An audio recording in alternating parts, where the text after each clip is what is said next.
And we are back, IB Nation. We got a little special treat for y'all today because of Election Day. That guy has the day off. So we have Vince D'Addario with us. Of course, Ryan Roberts joins me, Brian Driscoll, and we have a lot to talk about today. Look, everybody, the topic of today's Irish Breakdown show is going to be sort of about, Notre Dame turning the corner and how the win over Clemson was huge, but it was a singular event. For this team to truly turn the corner, for this team to truly say, hey, look, this is the moment they arrived. I've had people text me, guys, and say, hey, are we going to look back in 10 years and be like, this is the moment that it started, like the way that people look back at the Clemson game in 2015 against Notre Dame? Or in my case, I actually go back to the Orange Bowl against Ohio State in 2013. But, 2014 wasn't quite the kickoff, but I really feel like that was the thing that started Clemson down that path. But it's a 2015 game for Clemson that truly took them the next step. I feel like Notre Dame has already kind of gone through their Orange Bowl 2013-14 moments in the past. Now it's, okay, can you turn that corner? Will we look back at this game as being it? And my answer is, well, it depends on what happens next. And that's going to kind of be the focus of our show. But, fellas, before we begin, we have to play the video that Notre Dame put out. And it got me excited this morning. I'll tell you that. Yes. So Vince texted me this morning and he starts talking about this video. And I'm like, he starts talking about a comment that Coach Freeman had made about how he told Coach Reese to go with the play to Michael Mayer for the touchdown. I'm like, oh, okay, cool. That's cool. Well, let me just check the video out because I thought it was like a little 1-minute thing. Holy moly. It was good. So we're just gonna play it, fellas. And I'm sure most people in this chat have seen it. For those who haven't, buckle up because this is really good. And if you have seen it, we're gonna be ready to rock and roll. So here we go. Challenge everything you've done to this point. Do it better than you ever have. Unit straight. Do it with your brothers, man. Do it for him, no matter how hard it is. Competitive spirit. The man that wins the one-on-one battle will be victorious.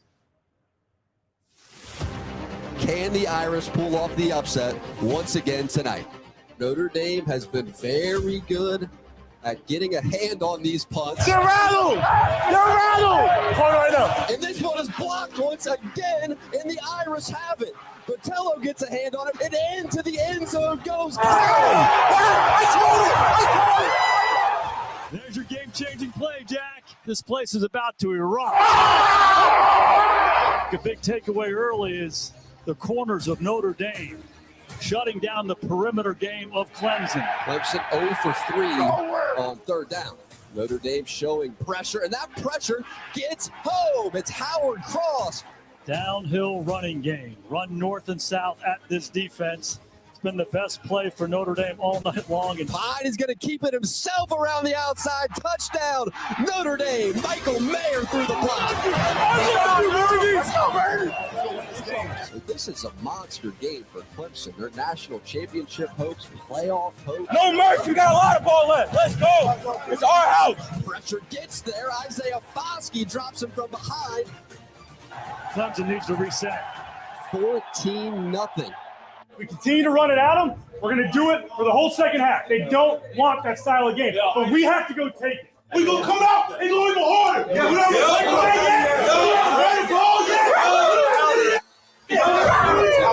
We keep going. Endless urgency in everything we do. We won't stop. We won't stop until they say the game's over. The energy for this Irish defense has been infectious. Benjamin Morrison up to meet him. Benjamin Morrison having himself a game. Seatbelt. Get the ball. Do your job. Hey, tag on two. Watch it. Pressure in his face. Has to just throw this ball, and it's intercepted. Picked off by Benjamin Morrison. Where did he come from? Having the game of his life. Let's go. Audric Estime in for the Notre Dame touchdown. Clemson has found ways to win all season long, down 21, fourth quarter. This is where you really show where you're at. How you handle this moment right now. DJ is picked off, intercepted again by Benjamin Morrison. Here goes Morrison down the sideline. Can he go? Yes, he can. Touchdown. touchdown, pick six, Benjamin Morrison. He's a freshman! Notre Dame playing by far their best game all season long. Let's go, boys. Let's put them away. Come off the ball, hit them in the mouth, bloody their nose. Notre Dame offensive line's been doing it all game. They're going to move those chains. They can't stop Estimate. Here's Pine to the air. Wide open is Michael Mayer for the touchdown. Yeah, man, great job. One more record that Michael Mayer now owns all by himself.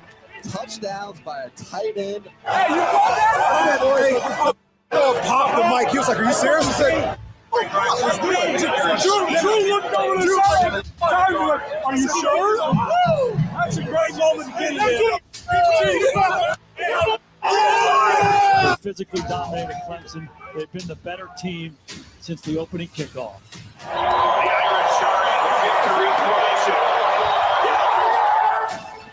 What a night for Marcus Freeman and the Notre Dame Fighting Irish.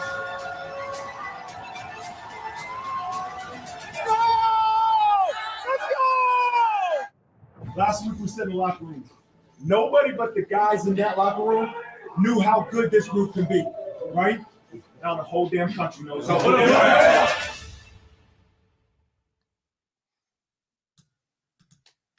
I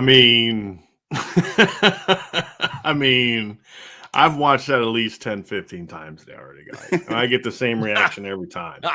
Every single time. I send it to my wife. She's like, that's so awesome. I'm fired up. My dad is fired up. I'll tell you what, You know. the video crew at Notre Dame, the Irish media and the stuff that they put out, 9 times out of 10, 9.5 times out of 10, it is unbelievable. They even found a way to make Jack Collinsworth and Jason Garrett sound really good. Entertaining, yes. Yeah, made them sound Yes. good, like they knew what they were talking Yes. about, and they said it at the right times. And oh man, that was They good do stuff. great. I mean, that's the thing is like the Fighting Irish media, like when they actually do stuff. My only complaint with them is they don't do enough stuff like that. Like, I'd want to see them put up some like I said, from every practice that they have. I mean, Right.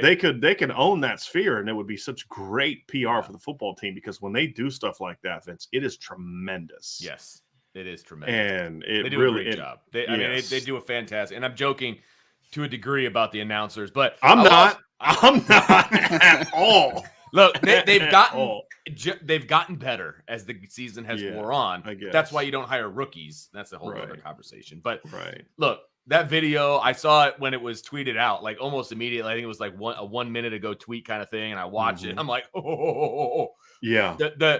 And obviously the biggest takeaway, and you mentioned it beforehand for me, was that Marcus Freeman is the one that called that pass play to Michael Mayer. And that says a lot to me because, we were giving Tommy Rees a lot of credit for the game plan that he called and all, and he still deserves all of that, right? Sure. And one of those reasons for me was that they went and took that shot, and it was like just the dagger, the step on the throat, whatever analogy you want to use, right?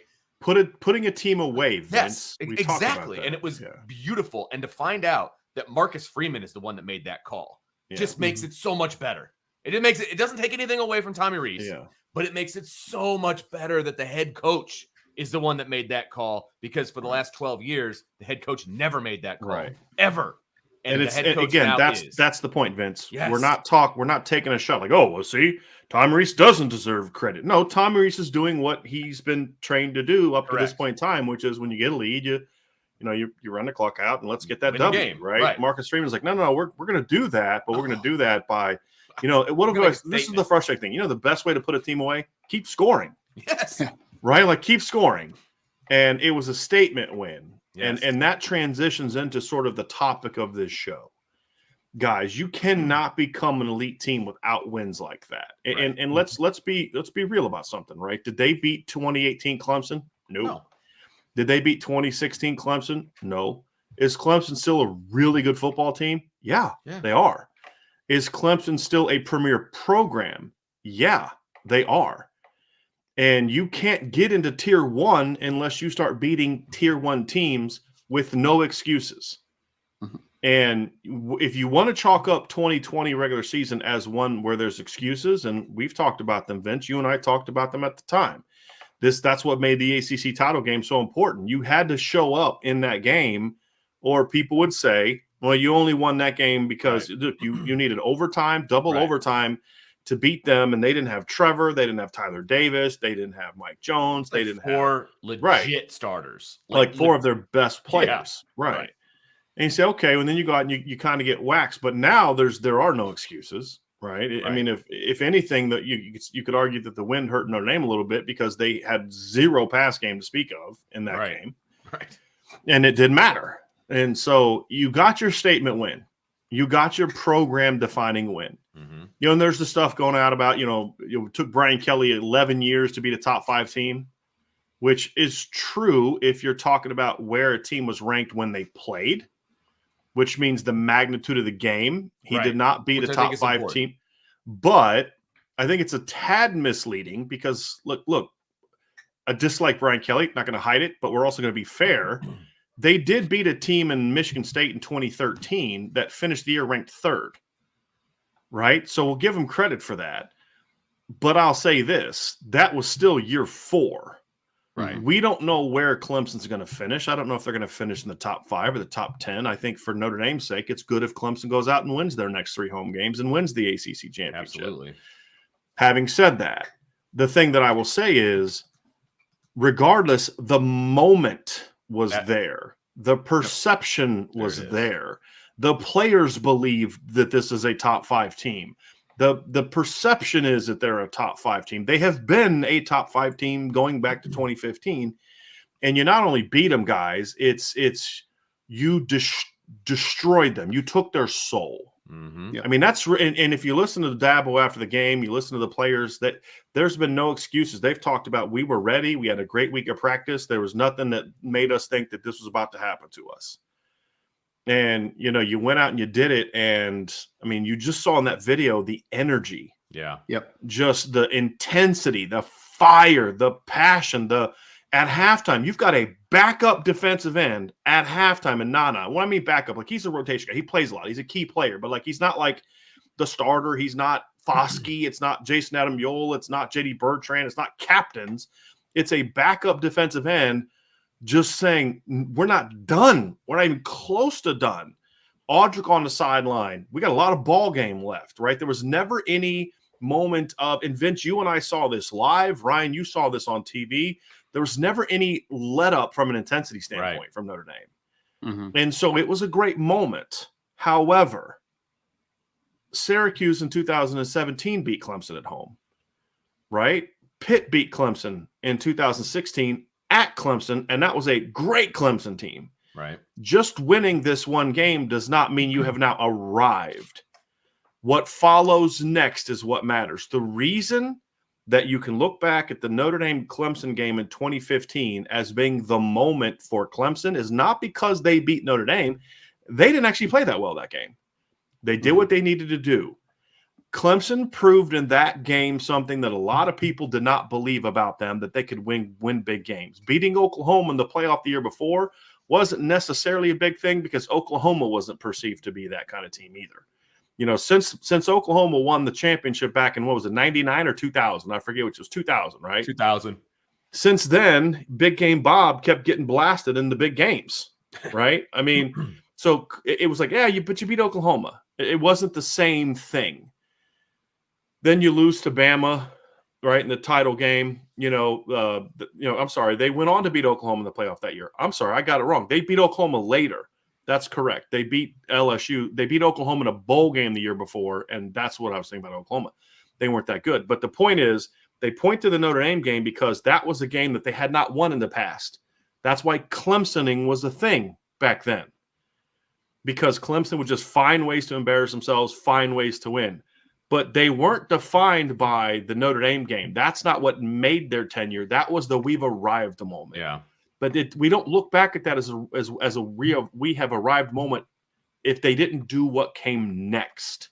And that's the key. So, Ryan, if you're going to talk about Notre Dame turning the corner, it's not the Clemson win that's going to tell us that they've turned the corner. The great teams do it week after week after week after week. That's what we have not seen from this Notre Dame team. So for me, fellas, it's what they do next, Ryan, that is going to say, is this truly a turn corner, or was it just for one Saturday? This team played like it's supposed to and then reverted back to what it was before going into the game. That's what makes the Navy game. You want to talk about, well, why does Navy matter? That's why it matters, because that's what we're going to learn if this team has truly turned a corner.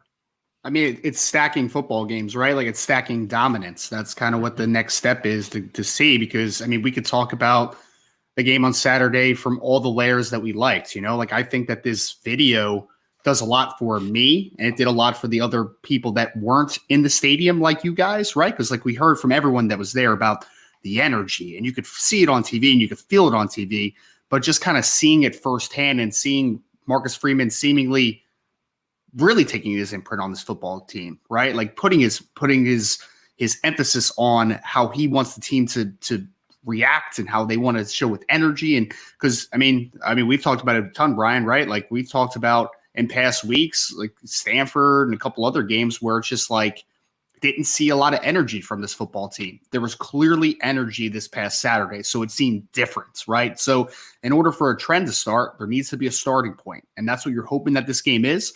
But to your point, it doesn't matter if you come out against Navy and you just lay a clunker. Like you're gonna you could play a really bad game and still win that football game against Navy, like no doubt about it. But if you come out and you just have a little bit of a lackluster performance, you don't have a ton of energy, then you're halting momentum at that point, right? Notre Dame has all the momentum now coming off of that football game, and this could be the start of it, but it needs to be the next step now. Your eyes need to be forward. Vince, it's kind of like you look at the 2015 season for Notre Dame. After the Clemson game that year, Vince, Notre Dame went out and won some games. I mean, it was almost like a moral victory. People perceive them differently when they almost beat Clemson, right? Story of the last 12 years. I was going to say, that's been the story. Right. Yeah. But they went out and beat a ranked Navy team the next week, smacked them and had a great win over USC, if you remember correctly. Went on the road against a ranked Temple team, prime time, ABC game, Kirk Herbstreit's there, beat them in the road, went on the road, smacked Pittsburgh. It was 42-30, but as we all remember, it wasn't that close. Yeah. Pitt had a couple scores late. It was a blowout. And you're feeling really good about this team. They climbed all the way up to number 4 in the college football playoff rankings. And it wasn't the loss that to Stanford that knocked that team back. It was not showing up against BC and not showing up against Wake Forest, 2 bad football teams that they still won to, Vince. Yeah, you still win. It's not about can you beat Boston College and Navy. They should be past that. It's about how you play, how you prepare. Again, they're not going to match the energy of the Clemson game at noon. That's not possible against Navy. I mean, but it's the focus. It's the physicality. It's the do your job stuff. That's what this team has been lacking. That's what's going to determine if they are truly starting to turn the corner in the next 2 weeks. Before we get to the USC. Well, there's 2 things I'm happy about the next 2 games. Number 1, the very next game after the Clemson game is on the road. Get out on the road. Obviously, they've figured out the road, success, right? They've figured out that formula. Go on the road, take care of business in a dominant way. I have full faith that is going to occur on this coming Saturday. Full faith. And then this game that was against Clemson, I think gives a little bit extra juice to the next home game and your final home game of the season, which is Boston College. Because if they would have gone into this game and they lost to Clemson and then they squeak by Navy and it's like a noon game, right? So, not a whole lot of excitement around it. And they go into the senior game and we know kind of what they've done in senior games and it's been a little iffy at times. I feel like the energy from the Clemson game is going to go over to the BC game. It's not going to be the same. I'm not even, don't get me wrong here. I'm not saying it's going to be the same. It's either 2:30 or 3:30 in the afternoon. It's not a night game. There's no light show. It's senior day. Yeah. Right? It's senior day, which is important, right? But it can also deflect your focus, right? Right. I feel like from a fan standpoint, and this is big for me, the fans at the Clemson game were the best that they've ever been. And that's going to roll over to the BC game. There's going to be excitement to be at the BC game now, as opposed to if they would have lost to Clemson and a lackluster game against Navy, et cetera, right? I feel like there's going to be a little bit of juice for this BC game because there's going to be people that couldn't get tickets to the Clemson game that are going to be able to get tickets to the BC game. They want to see this team now. And there's going to be juice in the stands. And that excites me. Right. So I'm very interested to see what that's going to feel like 2 weeks from now or a week and a half from now, right? I think you're going to have it. And I think this team is going to rise to the occasion. They're going to feed off that energy, and it's going to be a lot of fun. I think they're going to be able to turn the corner. And then there's no problem. If you can't get up for the USC game on the road, then then you don't belong playing Division I football. Ryan, I want to, Vince and I talked about this with some fans in the tailgate before the game. And people talk about, why did Notre Dame fans sell their tickets? And it's really a twofold thing. Number one is, you haven't had a great home slate in the last however many years. But look, but they're selling tickets to the great games, Cincinnati, Georgia, Clemson. The other thing that a couple people mentioned in the tailgate that really made sense was, but the product on the field hasn't been entertaining. Right. Even when Notre Dame is good, it's not entertaining. It's like you think about this long stretch of games against teams that aren't good that Notre Dame has won. And, Brian Kelly never lost to – the last time he lost to an unranked team was back in 2016 or something like that, right? Right. But there were so many clunkers in there. Yeah. There were so many – you just won because you were just more talented than they were, right? Boring. It's boring. And that's the key, Ryan. It's not just winning these next two games. It's how do you look? And I think how you look against Navy, carrying that momentum is then going to feed into, as Vince was saying, the energy of the crowd, like, hey, look, this team has turned a corner. Whereas if you just go out and lay an egg against Navy and you win, 24-17 and, whatever, you still get a W, then there's going to be is this team really turned a corner? I think that's the opportunity, Ryan, is it's not just winning, it's how you win and the way you go about your business.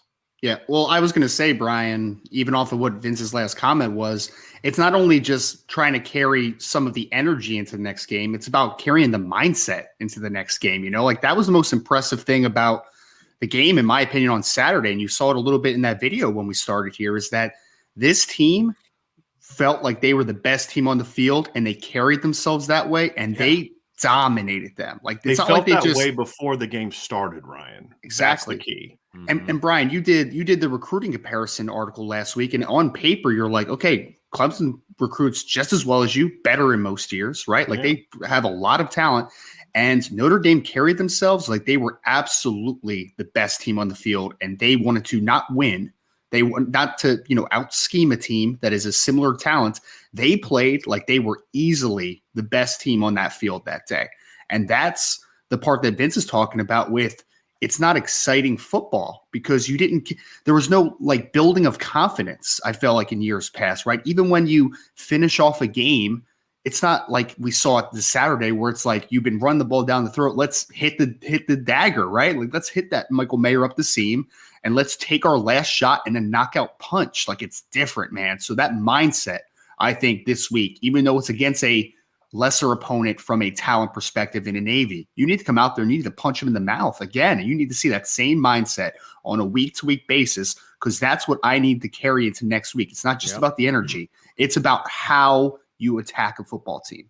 Vince, it goes kind of back to something that you and I have been talking about for years, which is college football is supposed to be about passion. Yes. It's not about the methodical business-like approach. It's about passion. And that because you can't turn that switch on. See, the thing is, Lou Holtz never had to turn that switch on for Miami and teams like that. It was about trying to get that passion out of this team the weeks that they were playing somebody that wasn't good. Part of the reason that Brian Kelly was able to beat the teams that they were supposed to beat but couldn't beat the teams they weren't is because he brought them down to that level of just consistency from that middle approach, which is not the kind of consistency that you want because that requires you to then turn the switch on as a coaching staff, which you can't do. And I think that's the thing that, that Ryan is talking about that I think is so important is they played that game with sort of the attitude we have hoped it would. And it started on Monday. I think it was Vince. I don't know if it was you or Sean said this during the postgame show. Marcus Freeman set the tone on Monday because for the first time in a long time, the mantra of, yo, we're Notre Dame. I don't care who you are. We're Notre Dame. We have not truly seen that in this kind of game, fellas, in a very, very long time from a coaching standpoint. The only team that we ever truly saw that from as a team was the 2012 team. And it didn't come from Brian Kelly. It didn't come from Chuck Martin, as much as I love him. It didn't come from Harry Hiestand. It didn't come from, again, I'm Mike Denbrock, coaches that I respect. It came from Manti, Tyler Eifert, Zach Martin, teams like that. One of the issues that we've had with this team this year is the players have not been able to bring that out. And I think that Coach Freeman stepping into the mix the last couple weeks, early in the year, you go watch games from him, and the whole thing was like, look, I don't care if he's calm or whatever. That's not, just be yourself. And I don't care if a guy's yelling and excited, but what you're seeing is that's more of who he is, and it's coming out naturally. Right. And then it's bleeding into the players. And that's something for me that was very big, Vince, because if you have that belief of we're Notre Dame, then you step on that field with a sense of, I don't care who you are, we're coming for you. Yeah. The other part of this was, Ryan, you and I discussed a lot this summer, and Vince and you and I did as well. Notre Dame the last couple of years was a really good football team. They weren't a really physical football team. They weren't a real tough football team. They were just athletic and, played a weak schedule. The thing we've seen from this team the last 2 weeks is this team is playing with a physicality that, again, reminds me of a team. I mean, we really haven't seen that since 2012 either, except this team just has more overall team speed than that team had. But that was one of the characteristics of the Lou Holtz era. And it's not about trying to recreate the Lou Holtz era. That's who Notre Dame is supposed to be. Go talk to guys that played for Era. Go talk to guys that played, it was, we're Notre Dame. You don't belong on the field with us today, and we're going to show you why. And we're going to play with an edge, an attitude, and a toughness that you can't match, Ryan. Well, and I was going to say, Brian, when we had Oscar McBride on the recruiting show, he talked about that, man. Like we asked him about some of his memorable games. He didn't talk about the level of talent that was on the field, and he didn't even name the other teams that just had the best players overall. He talked about the physical games, right? Like he talked about Notre Dame wanting to establish and, just force their will on people, like that was how they won football games. Were they talented? For sure. Is Notre Dame talented for now? For sure. But the difference on Saturday was not a talent level thing versus Clemson, right? Like Clemson matches up talent wise at every single position. The difference is that you came out from the very first whistle, and the Brian Bressees of the world, the Miles Murphys of the world, the best players on Clemson who are darn good football players, you said, I'm better than you today, and I am going to exert my will on you. That's what they did in that football game. I mean, let's be honest, right? Is Josh Lugg or Zeke Correll more talented than Brian Bresee? Absolutely not. But you know what they did? They battled and they matched his intensity every single snap. They kicked his butt. Yeah. I mean, and I don't want to say that too much because I have my heart hurts a lot for Brian Bresee. Yes. That kid's been through a lot this year. Lost his sister during the season. I'm not trying to talk trash about Brian Bresee, so I hope people understand that. But what I am saying is that's an incredibly talented football player. Right. Sure. If the medicals check out, that's a top 10 to 15 caliber pick. Josh Lugg and Zeke Correll aren't sniffing the first round of the NFL draft. But on Saturday night, they didn't care who he was. They didn't care that he's a future top 15 pick. Yep. Joe Alt, Blake Fisher, I actually think did. Yes. And that's the difference because that's the dichotomy, because you need Zeke Correll and Josh Lugg to say, I'm not worried about you. I'm at Notre Dame. Right. For Blake Fisher and Joe Alt, I felt like they played with a little, if you think you're bad, wait till you get a load of me, Ryan. That's what I thought I saw from Blake Fisher. And that's a mentality, fellas. That's not about doing your job. That's not about what's my execution level, what's my footwork. That's all stuff's important. Sure. But what we saw was that next level of no. You're not the baddest dude on this field today. I am. That's what Vince, that's what I thought we saw from Blake Fisher and some of these players on Saturday night, was that right there. I want to interject just to build off something that you just said about, it's not about where to step and where to go and where to be and all of those fundamental things, because the last few years, and correct me if I'm speaking out of turn here, it felt like they were thinking too much. Like they were thinking about where to go, where to step, and they would be a step behind and they would get blown up and it just wouldn't be, or they wouldn't be doing it at all, right? That was the issue with the offensive line. Harry Hiestand has come in and just ingrained what those fundamentals are. They don't think about it anymore. They just do it. And then the next step is the mental side of it, where it's like, I'm a bad MFer and I'm going to take your soul. And I already know that I'm going to have the good fundamentals and I'm going to blow off I'm going to fire off the ball. And I'm going to do all of these different things that we have been complaining about for years. They're not even thinking about that stuff anymore because it is so deeply ingrained in who they are as an offensive line that now they can take that next level to the mental side of it. Is like, and I'm going to take you. And we saw a lot of that previous thing early in the year on defense, Ryan. Right. When you look at the linebackers, absolutely, especially. Yep. But that's been changed the last 2 weeks too. I mean, the play on there that just got me the most is said, okay, this team has arrived. It wasn't anything the offense did. It wasn't blowing Brissy off the ball. It wasn't, driving Miles Murphy 4 yards off the ball. It was a play early in the game where they tried to run, I think, a counter play. And they're bringing their tight end around. And Maris Liufau destroyed him. Yes. I mean, just ran into the backfield and destroyed. I mean, he was shot out of a rocket. And you're like, that's why we keep telling you, this wasn't a speed thing. It was a mental thing. Right. And so the coaching is important, but the coaching can only take you so far. Right? All the coaching in the world, Harry Hiestan's greatness is not about the fact he knows the game. It's to get his players to play like they know the game. Right. And we're seeing that. But you can't – it's harder to play with fire, Vince, if you're not necessarily certain of what you're doing. Or and at times I don't even think like last year the offense had issues with knowing what they were doing.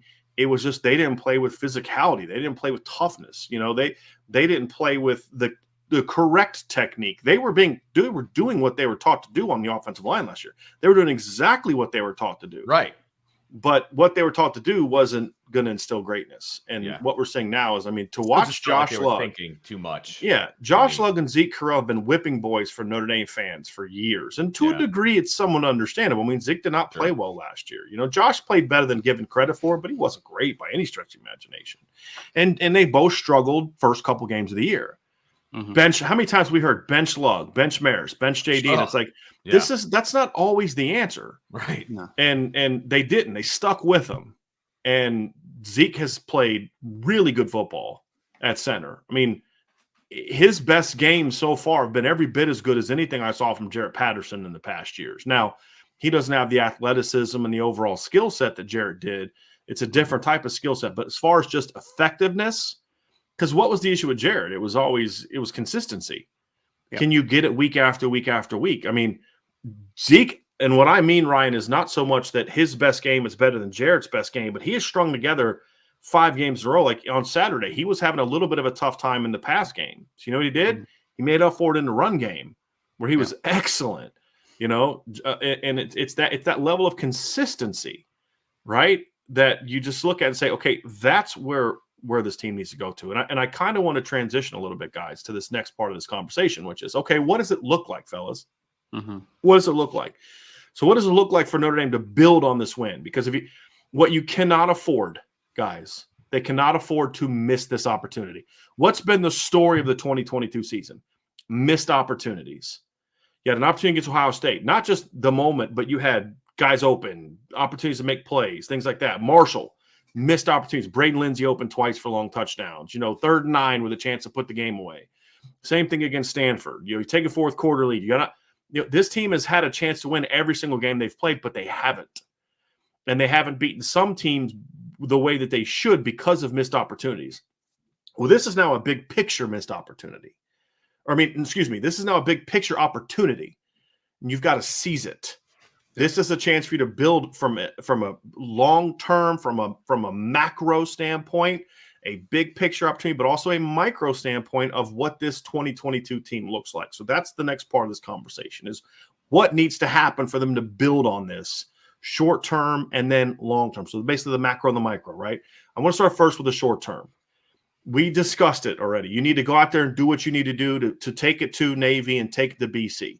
You don't have to play a perfect game. I'm not expecting you to, have the same kind of energy, but the focus can be there. Because there's the thing.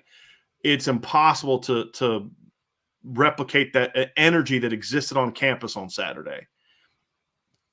Crowd, environment, magnitude of the game. You can't replicate that, fellas. And so don't try. Recruits but what you do focus on is the focus. Hey, this is who we are. This is how we play, right? And that's the key. And then you do that against them. You do that against BC. This is a 3-6 and a 3-6 and a 2-7 football team. Vince caught that one. 3-6, 2. That's why he has 5 kids. 2-7 football team. Oh, wow. Right? So you have to take advantage of that and build the momentum going into USC. Because here's the thing. I don't know how this team is going to be able to go on the road and beat USC if they've slogged their way through the next 2 games. Slogged, not slugged, right? Because if they slug their way through the next 2 games, I feel good about it. Slogged their way through the next 2 games. This team needs to build on this, right? So what does that begin with? I think the biggest thing is this team has to still learn to develop a level of consistency. What I liked about Saturday compared to the week before against Syracuse, I would argue the highs of the Syracuse game, the good moments were every bit as good as the good moments against Clemson. The difference is it was still this. It was a like good here, bad there, good here, great here, bad there, great here, bad there. Against Clemson, they eliminated a lot of the bad, and it was just the good, and we saw how good this team can be. That's the first thing, fellas. It was the first consistent performance we've seen all year. All year. And I think that's the first thing they have to build on. Can this team go out there with the same focus and attention to detail and physicality? Ryan, I'll kind of kick it to you first. That they need to do is that's what we need to see against Navy. And I almost think, Ryan, that Navy's the perfect opponent for Notre Dame after this because they demand. You can look at the 3-6 all you want, but they demand a level of focus and attention to detail that maybe a 3-6 team that runs a normal spread that just don't have players may not get out of you. So part of me wonders if this is actually good that you're having to play the triple option this week because of your mind has to be right. You can't afford to have a letdown if you're a defensive player when you're getting ready to play this offense. It's a great point. I mean, I would say first and foremost, the thing I keep talking about every single week that I've been wanting to see about this staff and this team is exponential growth, and I think that kind of fits into it, right, Brian? Like you saw peaks and valleys, but a good football game against Syracuse, but you saw a much more consistent football game against Clemson, which is why you dominated them, right? So the next step is that you need to keep building. This is not the peak of how good it can be at Notre Dame, right? Like this is a starting point. So we've talked about that, right? Like this could potentially be the start. So continuing exponential growth. And it's a great note about Navy because what does Navy do, right? Offensively, they want to hold the football and they want you to make mistakes. Assignment safe, right? Like who's got the dive man, who's got the pitch, who's got quarterback, all those types of things. Staying consistent in your pass drops and not just flying upfield and letting something go over your head off of some type of waggle or play action. Like those things, they're trying to make. They're trying waggle. They're trying to make. Yeah, they're trying to. That's triple option talk, baby. I'm getting ready for tomorrow, buddy. Get ready for tomorrow. Excuse me. Sorry, guys. Love it. I apologize. Still up in my mouth a little bit. Offensively, they're trying to force you into mistakes, which means that Notre Dame needs to be a mistake-free football team because the other thing that happens is if you're not mistake-free, that's also going to limit the number of opportunities the offense has, right? Like they want to limit possessions. So whether you're talking about being a disciplined team defensively or being a opportunistic team offensively with some limited opportunities, right? Those things all matter. And the way that you take advantage of those things is by being assignment safe, by being disciplined and taking care of business, man. Like this is another day at the office, I think, going down to Maryland this week, right? Like you want to go down there in Baltimore and you want to just take care of business. No mental mistakes. Don't play against Notre Dame, play against Navy and come out there feeling as good as you do now. I mean, you're not going to replicate quite that, but You want to feel like you are heading in the absolute direction here. Vince, let me say this. I almost feel like another thing kind of working in Notre Dame's favor is the fact that they are going on the road this week. 100%. Yep. That's what I said earlier. I completely agree with you. And that's why I'm not as worried about Navy from a outside of the game scenario, right? Because they've got that formula figured out. I mean, they're really good on the road. I mean, they've proved that time and time again. So that part I'm not worried about. What are you laughing about? Well, Here's what I'm saying. You're correct. They've proven that they can play well on the road.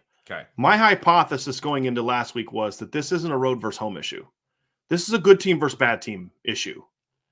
And that's why I think playing Navy on the road is the ideal, because they stink. I mean, let's be honest. Navy stinks. And they have for the last couple of years. There's no doubt about it. But and they lost to Delaware. Sure. They lost to Air Force. They lost to SMU. They're coming off a loss to Cincinnati, right? Blue Hens are scary. They stink. But so now, Vince, you go on the road and you handle your business. My point is this: you've now dominated opponents on home and away. There's no more they play well here, they play well there. They just play well. Yeah, no, you're absolutely right. And here are the things that I'm going to be looking at in this game for the macro or for the micro, right? As far as game planning for a specific team, like a Navy, right? And you talked about how you have to be focused and all of those different things. What have we said about the defense, about when they're at their best, when they're triggered, they're coming downhill, they're blowing things up. They don't have to sit and think. They don't have to process. They don't have to do all of these different things. Navy's kind of the opposite of that. You do kind of have to process, and you do kind of have to think, and you do have to be triggered on what they're doing.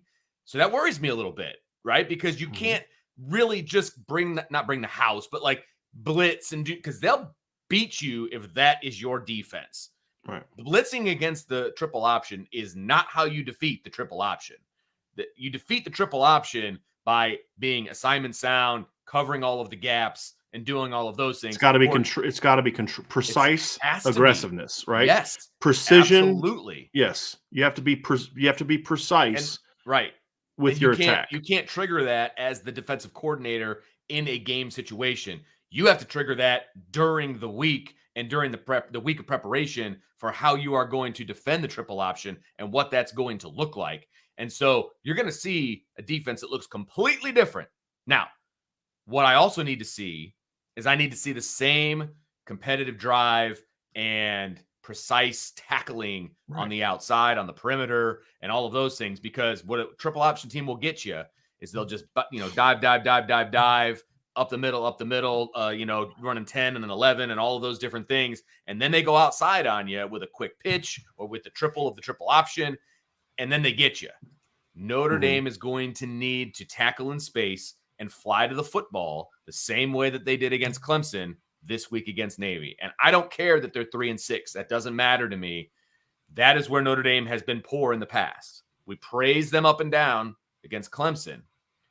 If they can do that against Navy, then I'll believe that they've taken that next step and that they are a really, really good defense. That I need to see it, because this is a different kind of a defense you got to play against triple option. Ryan, here's an interesting thing, too, about this matchup. This is the second week in a row that Notre Dame is playing a defense that's only giving up 88 rushing yards a game. Wow. Interesting. Yeah. Wow. And part of that's because they hold on to the ball a lot.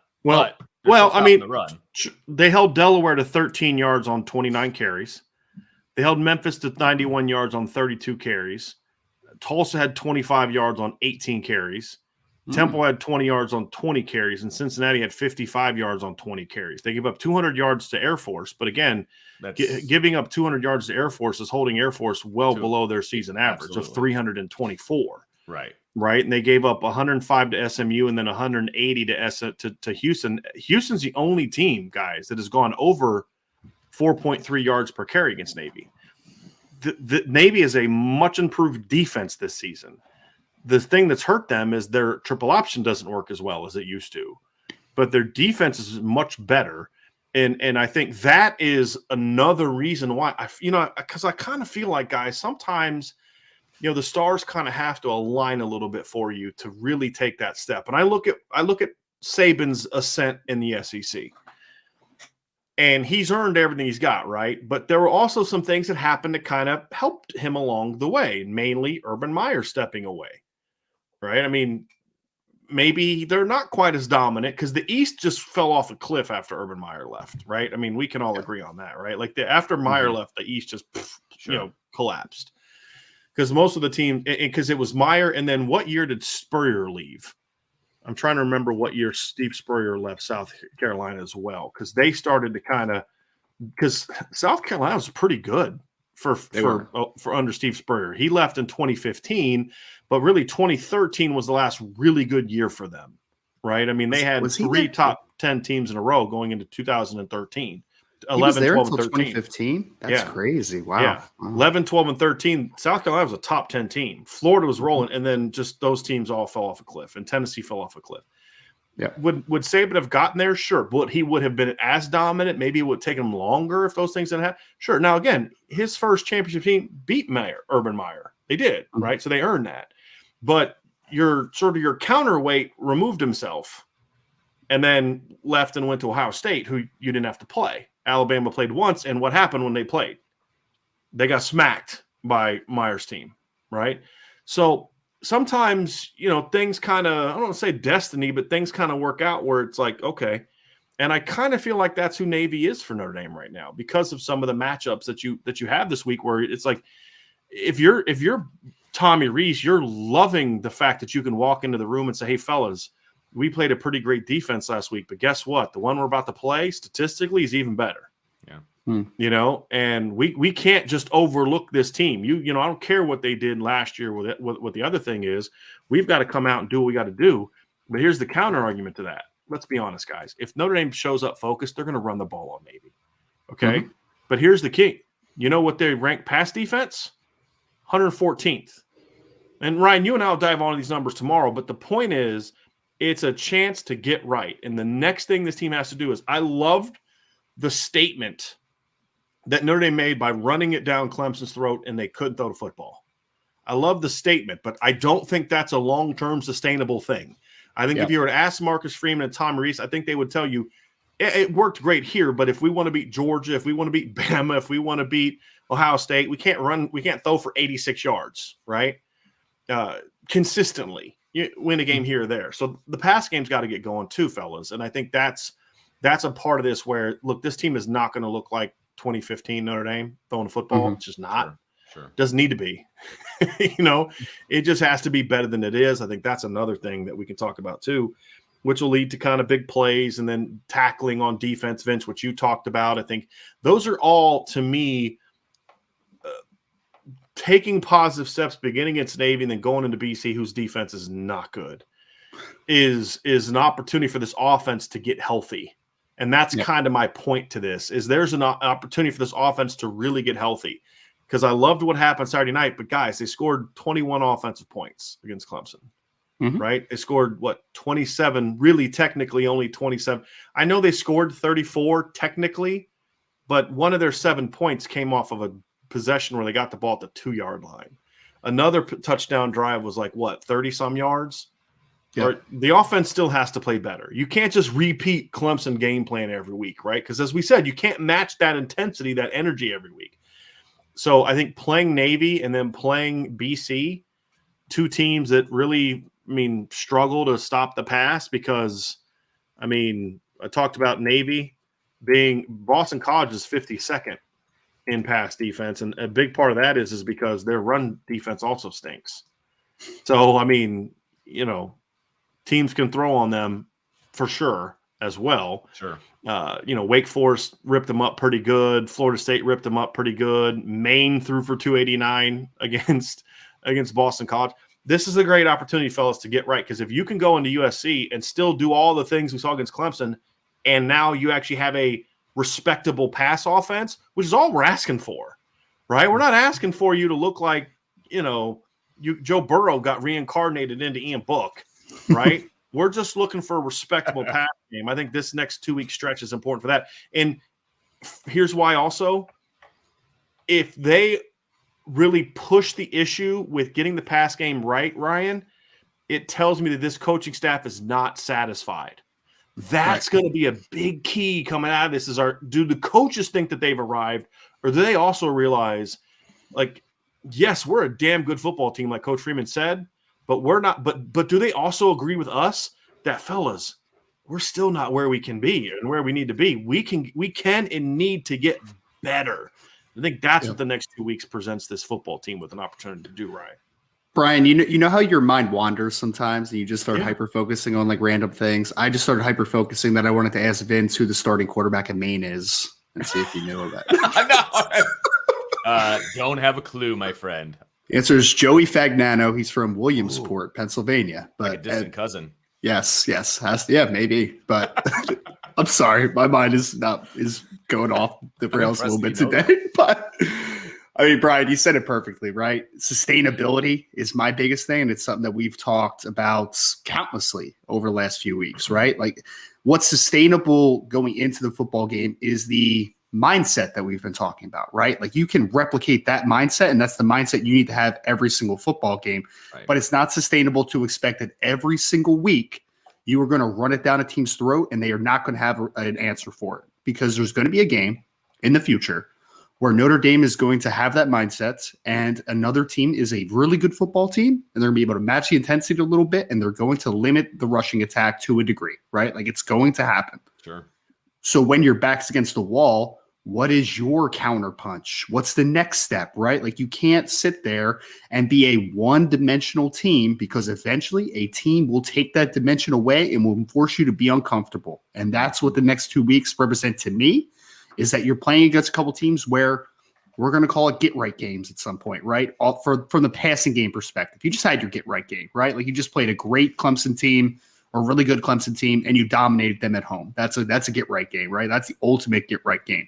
Passing attack wise, there was a couple opportunities in a row where you can get that passing attack right, or at least heading in a right direction where you can be a more balanced offense. So great opportunity moving forward. There's no question about it, because you've seen some teams have success against Navy, have some success against Boston College that aren't particularly good passing teams. And that's what Notre Dame, I think you have to answer the question now. You have to answer the next question that's in front of you. Because, guys, the whole point of this is I think that you have to avoid the players and coaches adopting this mentality. And I love Salty. We love you. Like, to me, this is not a good way of looking at this football team. And he says, I don't think comparisons to earlier games this season are valid. I think the team has reached and cemented its place at a higher level. The next 3 games will tell. You're kind of talking about a little bit out of both sides of your mouth a little bit there. And I mean this with respect. That might have not been the right way to say it, because that comes across as a little bit disrespectful, and I apologize. But my point is, we don't know if this team has truly turned a corner, because people were saying the exact same thing after they smacked North Carolina and then beat BYU. Well, no way they lose to Stanford. I mean, I think I might even said that, guys, there's no way they lose to Stanford. It's just about how well, right? We wouldn't have predicted that. And that's the whole point of what we're trying to get to, is we don't know that they've turned a corner, and just beating Clemson doesn't cement anything. It's because here's the question that I wanted to ask Coach Freeman yesterday, and I didn't get a chance to. This team has shown great resolve this year twice, because it could have been very easy to let the season spiral out of control after Marshall, and it could have been even easier to let things spiral out of control after Stanford. And this team showed a lot. And I mean, we were talking about locker room issues and coaching issues and all types of things that we were discussing that we were legitimately hearing. And then you fast forward 3 weeks later and all of a sudden all is well. Why? Because the head coach stepped up, the assistant coaches then followed suit, and then the players followed suit, which is how a football team is supposed to go, right? That's how it's supposed to lead. Head coach steps up and says, this is on me. Here's how I'm going to fix it. The assistant coaches follow his lead, and then the players follow all their lead. That's called that's exactly the type of leadership. That's called leadership. Exactly. It's how great teams are able to be good all the time. And you can be a leader from the head coach, right? And then those assistant coaches are leaders over their guys, et cetera, Correct. all the way down. That's leadership. Correct. Now, and that is one thing I think Brian Kelly did a good job of his career, and not necessarily personally doing it, but the structure, like the leadership teams that he would create in the offseason. I do think that allowed for the players to kind of take more ownership of the team. There was good leadership at the player level. Yes. And he has to get some credit for fostering that with those type of things, which was needed because he wasn't going to be there for 3 months. So different point for a different day. But my point about this kind of comment is, fellas, is like, this team showed that they can overcome adversity. What this team has not showed yet, and that's what these next 2 games will be about, because I have no doubt that if they sleepwalk through the next 2 games, they're still going to show up ready for USC. Absolutely. But does that mean you've necessarily turned a corner? I don't think it does. And so that's kind of where I'm coming from, is Do I expect them to lose to Navy? Of course not. Do I expect them to lose to Boston College? Of course not. But guys, they lost to a Stanford team that was losing to Washington State 42-7 at halftime on Saturday. Yep. Right? So that was in October. Yeah. Mm-hmm. Now, they've played a UNLV team that was really banged up, and then they played 2 good teams in a row. We know they can get up for those games. They proved that before Stanford. They proved that. Yeah. Right. That's why I think these things are important, because we do need to see that this team plays a level of competition, because that's what my hypothesis was last week. And I think at least the first step of it was proven correct. It's not a home versus away thing. If anything, being at home this past week helped Notre Dame, not hurt Notre Dame. Yeah. It's the level of the opponent. And that's where we need to see that this team, because that's what Bama has done all those years, right? That's what Clemson has done in the ACC. That's why Clemson dominated the ACC for so long, because they would show up playing a bad Duke team and just say, we're going to have this sucker over by halftime because we have bigger goals in mind and you're in our way and we're going to handle our business, right? And so it wasn't, hey, this is a week off. It was, how dare you get between us and our goals? Yeah. We're going to put this thing away quickly. That's what Notre Dame has not had in a long time. And that's what I'm hoping that this team becomes, because they do need to show that they can be that consistency. And the lessons that they could learn as a team, if they can do that this next 2 games, is going to not only help them on the micro level, guys, I think it also helps them on the macro level. I really do. Brian, I was going to say, you were talking about sustainable mindset and competitiveness and demeanor, right? Like all those things we're talking about going from a week-to-week process. I don't think you could just easily turn those things off, right? Like you can't turn it off the next 2 weeks and be like, oh, USC time, let's turn it back on. Like you need to live a mindset, right? Like for a mindset to be really there, or else if you're able to turn it off and on that much, it's not organic. Like it's not real. You can't just turn it on and off like that. Vince, you and I had a chance to work with a guy named Lou Emoji, right? Who people here know. And the thing that I've tried to explain to people is like, Lou didn't act respectful around people. He didn't act humble around fans that were thinking. He was that. Right. That's who he was. He woke up as a kind, gentle, humble person. He ate that way. He slept that way. He worked that way. And that's just who he was. It was in his DNA. Yeah. Right. Yeah. God made him special. Right. And this team isn't necessarily made special by God. I'm not saying that, but like you're being created as a program to be that all the time, right? It's like, is that who you are or not? Right? Because for Notre Dame to be a great team, they need to their DNA has to be that. And that's why we always say it's process oriented, right? And I got a little choked up kind of late in the fourth quarter, Vince, and I said something to one of the guys at BGI. I said, man, Lou would have loved this game. This was the kind of moments that Lou cherished as a Notre Dame grad, right? But part of the reason that he loved Lou Holtz so much is because Lou Holtz built a program that defined what makes Notre Dame unique. And it was just that consistency about it. And that's what we're going to need to learn about this team. And that's the thing is, Marcus Freeman showed he can handle adversity. Now he needs to get his team to learn how to handle success. Agreed. And that's the next step for this team, micro standpoint. I want to move on to sort of the long-term thing. What are the areas that are still, here's where Notre Dame has to get better long-term? Because here's the thing, they're not arrived yet as a roster. Their roster is still not as good as Georgia's. I believe Notre Dame has a top 5 to 7 roster. I do. We saw that on Saturday. Like, that was not a fluky game, guys. It wasn't like they caught some breaks. You look at did you see the video earlier this week? They put out a video of Brian Mason talking to his unit before the game. He said, if they get backed up, they're going to do this and we're going to go after it. And that's exactly what happened on that first possession. They were backed up. And they did that's called great scouting, great preparation, and his players executed it. Why? Because he coached them to do it, right? And so, to me, like that was Notre Dame just whipped Clemson for 4 quarters, and they were the faster team, they were the more athletic team, they were the more physical team, they were the better coach team on Saturday. And but they're so to me, that's who Notre Dame is. That's a team that went toe-to-toe with Ohio State for 55 minutes. They have one of the 5-7 best rosters, but it's not where it needs to be. There's a gap between Bama, Georgia, Ohio State, and Notre Dame still, in my opinion. Not as much with Ohio State at most positions. But so I kind of want to get into that. And I think the first thing is, guys, Ryan, and I'll kick this to you, is that's kind of his department in a little bit of that. The recruiting needs to continue to grow. And the 22 class was a step. Number 6 class. 23 to me is even better. It's a top 5 class, especially if they finish the way that we think we're going to. Even without Keon Keeley, this is a top 5 class, in my opinion, especially if they get a couple of the guys that we talk about.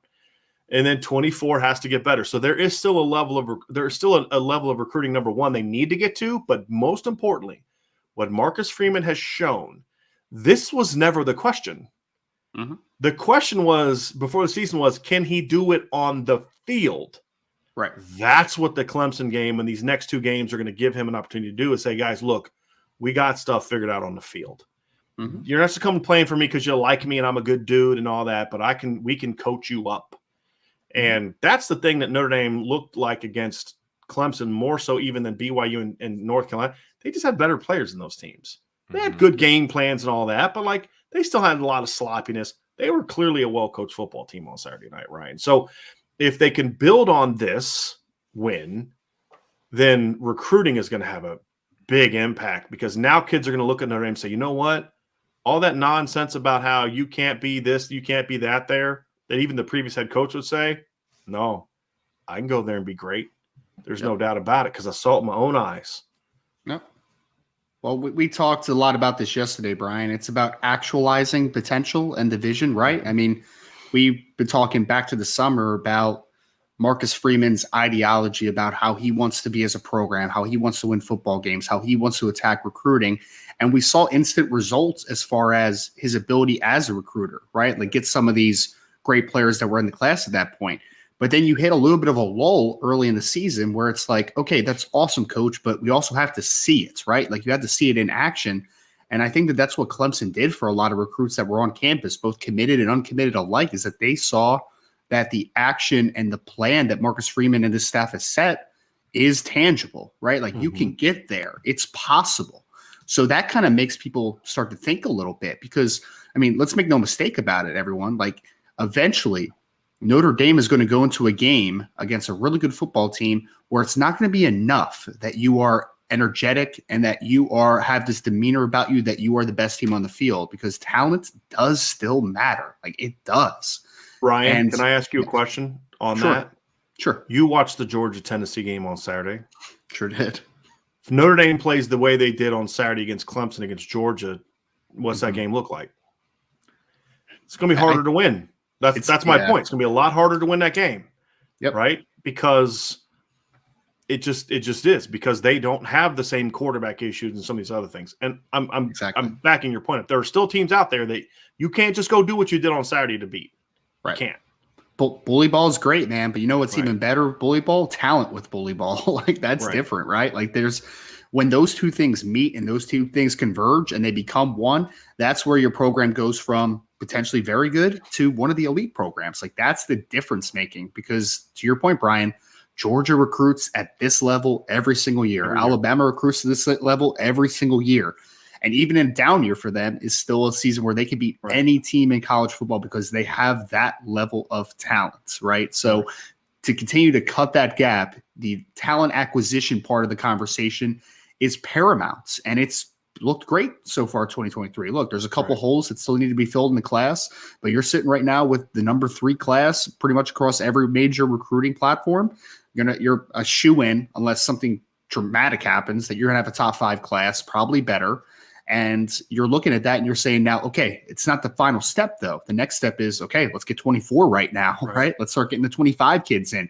This is about sustainability. Like, let's go back to sustainability. In order to get there, the mindset and the talent level need to be on this level. One can't be less than the other. They have to be equal, and we need to get there. And Notre Dame's taking steps in the right direction, but this is not a finished product. Until they win a national championship and they start sustaining this type of success, that's when you know things are rolling. Vince, that's so key, because why was Georgia able to overcome the heavy personnel losses they did last year to still be arguably the best team in college football this year? And I was a doubter. Look, I picked Tennessee to win that game. I thought Tennessee would win that game like in outplay. I thought it was a bad matchup for Georgia. But it's because it's the consistency that Kirby has shown really since he got there. And there's always bumps in the roads, right? Like the loss to South Carolina in 2019. That still is like, well, what? But it's the consistency. But consistency, guys, isn't just about on the field, in the weight room, and it's got to be everything. Everything about your program has to be, here's a standard. And ultimately what it comes down to, guys, is, and we haven't even mentioned it so far, which we should have, is the thing that Coach Freeman has talked about from the minute he got here was the golden standard. And even when they were playing poorly, he kept talking about that standard. Like, dude, you're a million miles away from that standard, but nope, doesn't matter. That's the message, and that's who we're trying to become. And so it's the consistency of it. And there are some roster holes that you have to fill. Sure. Even with a roster that's top 5 to 7, in my opinion, at worst 8 to 10, at worst, right? At worst. But it's about getting to that level where you're in the top 3. And so what are those areas that you look at as a program? Big picture. Quarterback's still a big one. Absolutely. And it's a development and a coaching thing. And so that's another thing, is the offense has to get better. Whether that means Coach Reese getting better or someone else coming in, don't matter, don't care.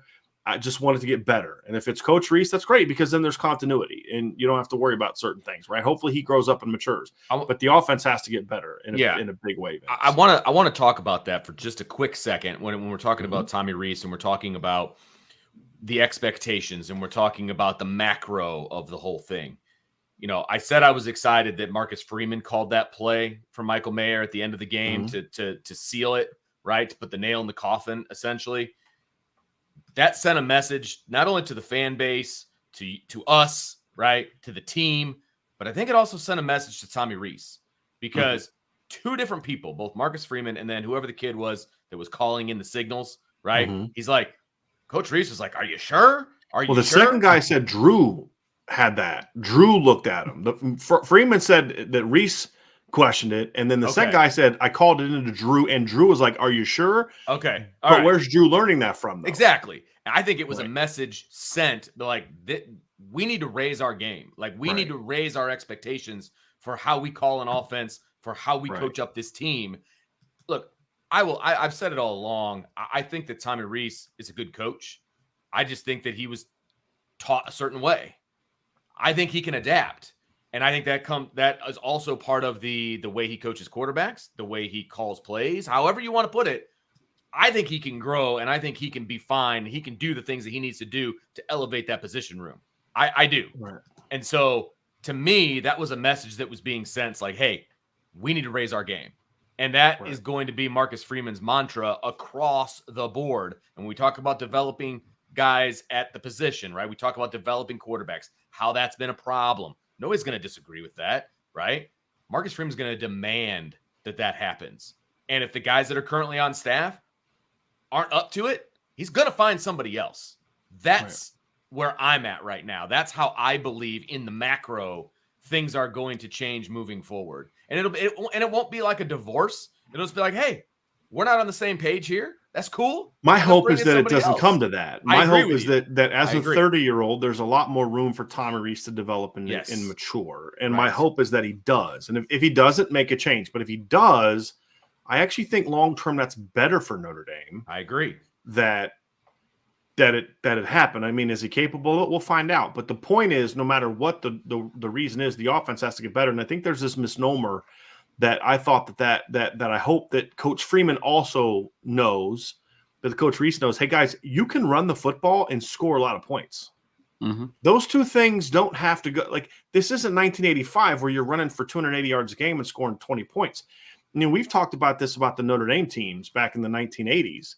And one of the misconceptions is that, like, because people will look at Notre Dame's 1988 and 1989 teams, especially the 89 team, and they'll say, well, they only scored, and then they'll insert points, right? Well, they only scored, 32.8 points per game in 1988. Well, nowadays, that's not a lot of points, right? Like if you look nowadays, team that 32.8 points per game would tie you for 39th in the country. Back then, it was 14th. Yeah. Now it's a team that could score. Got to score, man. Gotta score. You look at the 1989 team that averaged 32.8 points per game. They ranked 11th in scoring. And so in the 1991 team that won the Sugar Bowl, that team scored 35.8 points per game. Nowadays, 35.8 gets you ranked 27th. Back in 1991, that got you ranked 7th. 1992, Notre Dame ranks 4th in scoring. 1993, they ranked 8th in scoring. So my point is, those teams were running football teams. They scored a lot of points. Yeah. You can do that. And so I don't think there's this way, well, Coach Freeman wants to be a running team, so you're going to have to win a bunch of games 24-17. No, not necessarily.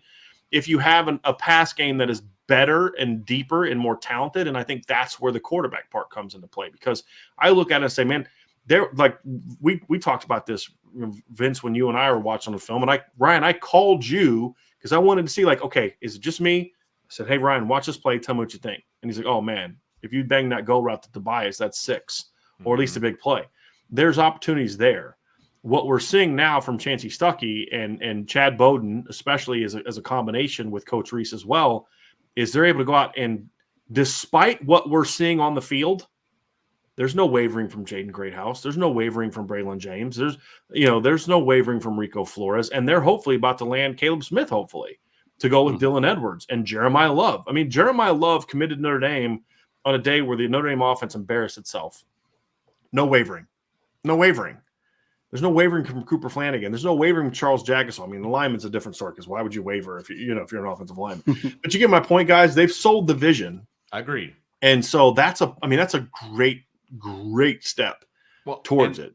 And the macro of this whole thing, right? We're talking about the win over Clemson when all of those guys were present, like in person, which was huge. Then you've got the next 3 games to really make a statement about who you are as a football team that you can sell now. And I use the word sell. It's not like a con man sell, but that's what you're doing. You're trying to sell your vision for what the team is. Right. You've got that going into the offseason, and we're going to have another amazing offseason like we did last offseason. You know what I mean? And we're going to have a lot of fun stuff to talk about. We're going to have a lot of commitment shows that we're going to be talking about. And there's just going to be a lot of excitement surrounding this program if they finish the way that they played Saturday night. If they can finish that off and go 9-3 and win a bowl game, a big bowl game or whatever the case may be, you can't be at a much higher level from a recruiting standpoint and from where your program is. Like, look, yes, we hit some major bumps in the road earlier on the season, but did you see how we finished? Did you see where we are?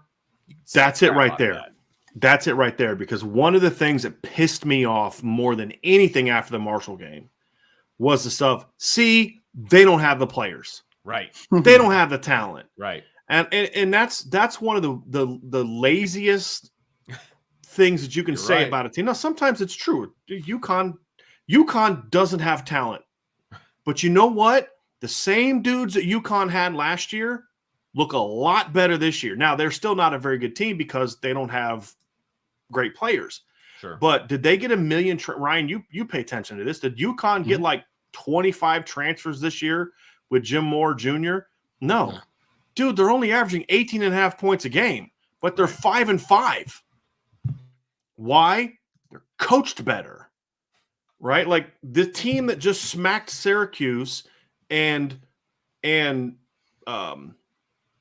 Clemson is a more banged up version of the team that lost to Marshall. Mm-hmm. So did they get a bunch of did they do at the NFL? Did they make trades? Did they sign somebody off the free agent wire? I mean, as far as I know, that's still not coming to college football yet. The offseason free agency is there, but it may be there.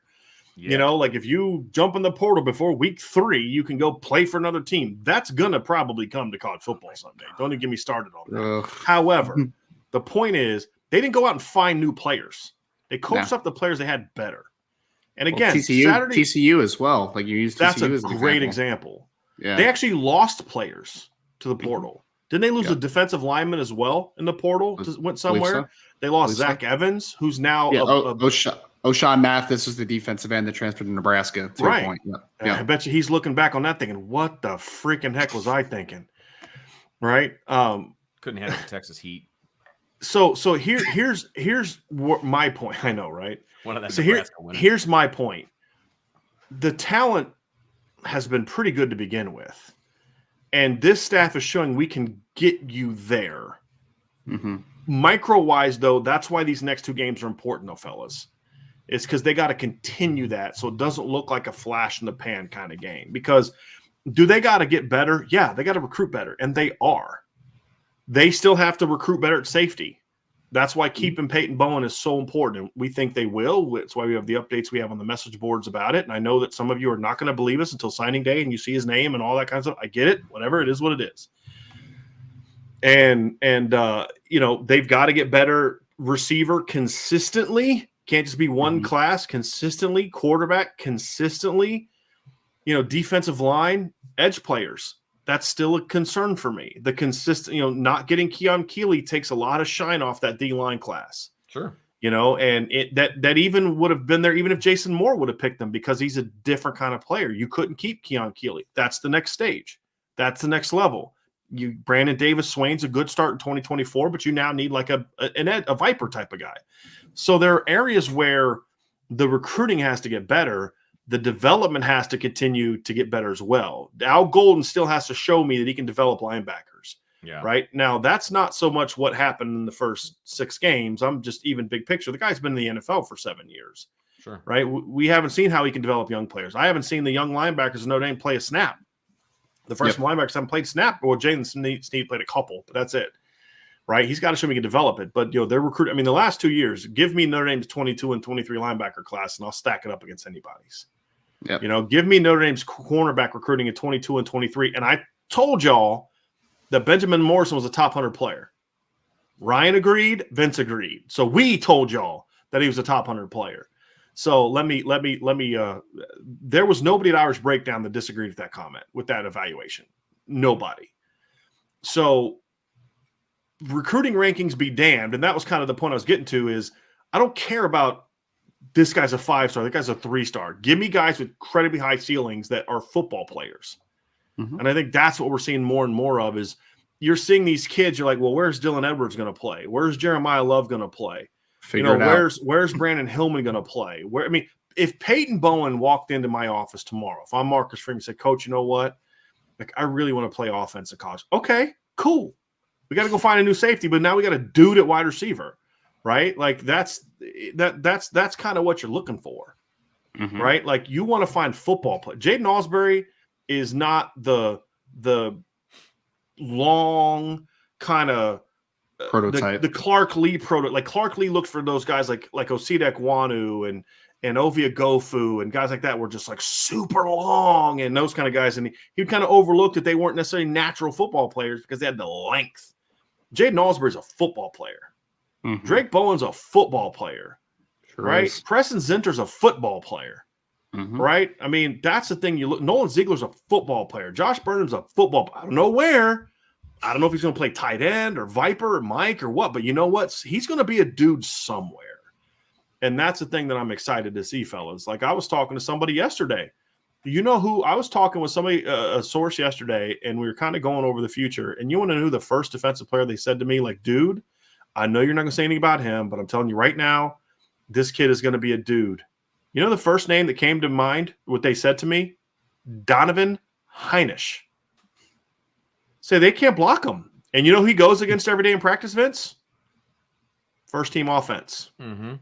Right? So it's like, yeah. Right. And it's a guy that we kind of said, he's a kind of the throw-in because he's Kurt's brother. Right? Well, that throw-ins they think can be a pretty good football player. And look, it's getting good football players. Yeah, and we all said that he's bigger and more athletic than his brother was. And, we saw what his brother could do. He's a real important cog into the wheel of what Notre Dame defense was up front. So and he's an NFL player now. Yeah, let's say he's an NFL player now. Yeah. Yeah, good point.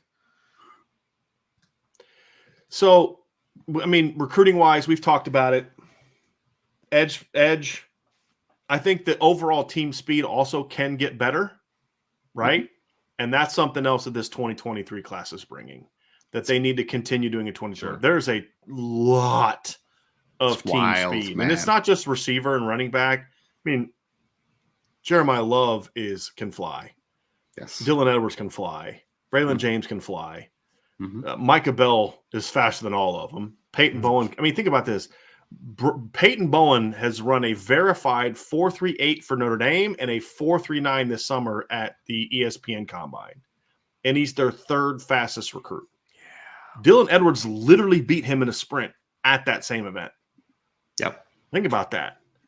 And Dylan Edwards, who beat Peyton Bowen, isn't their fastest either.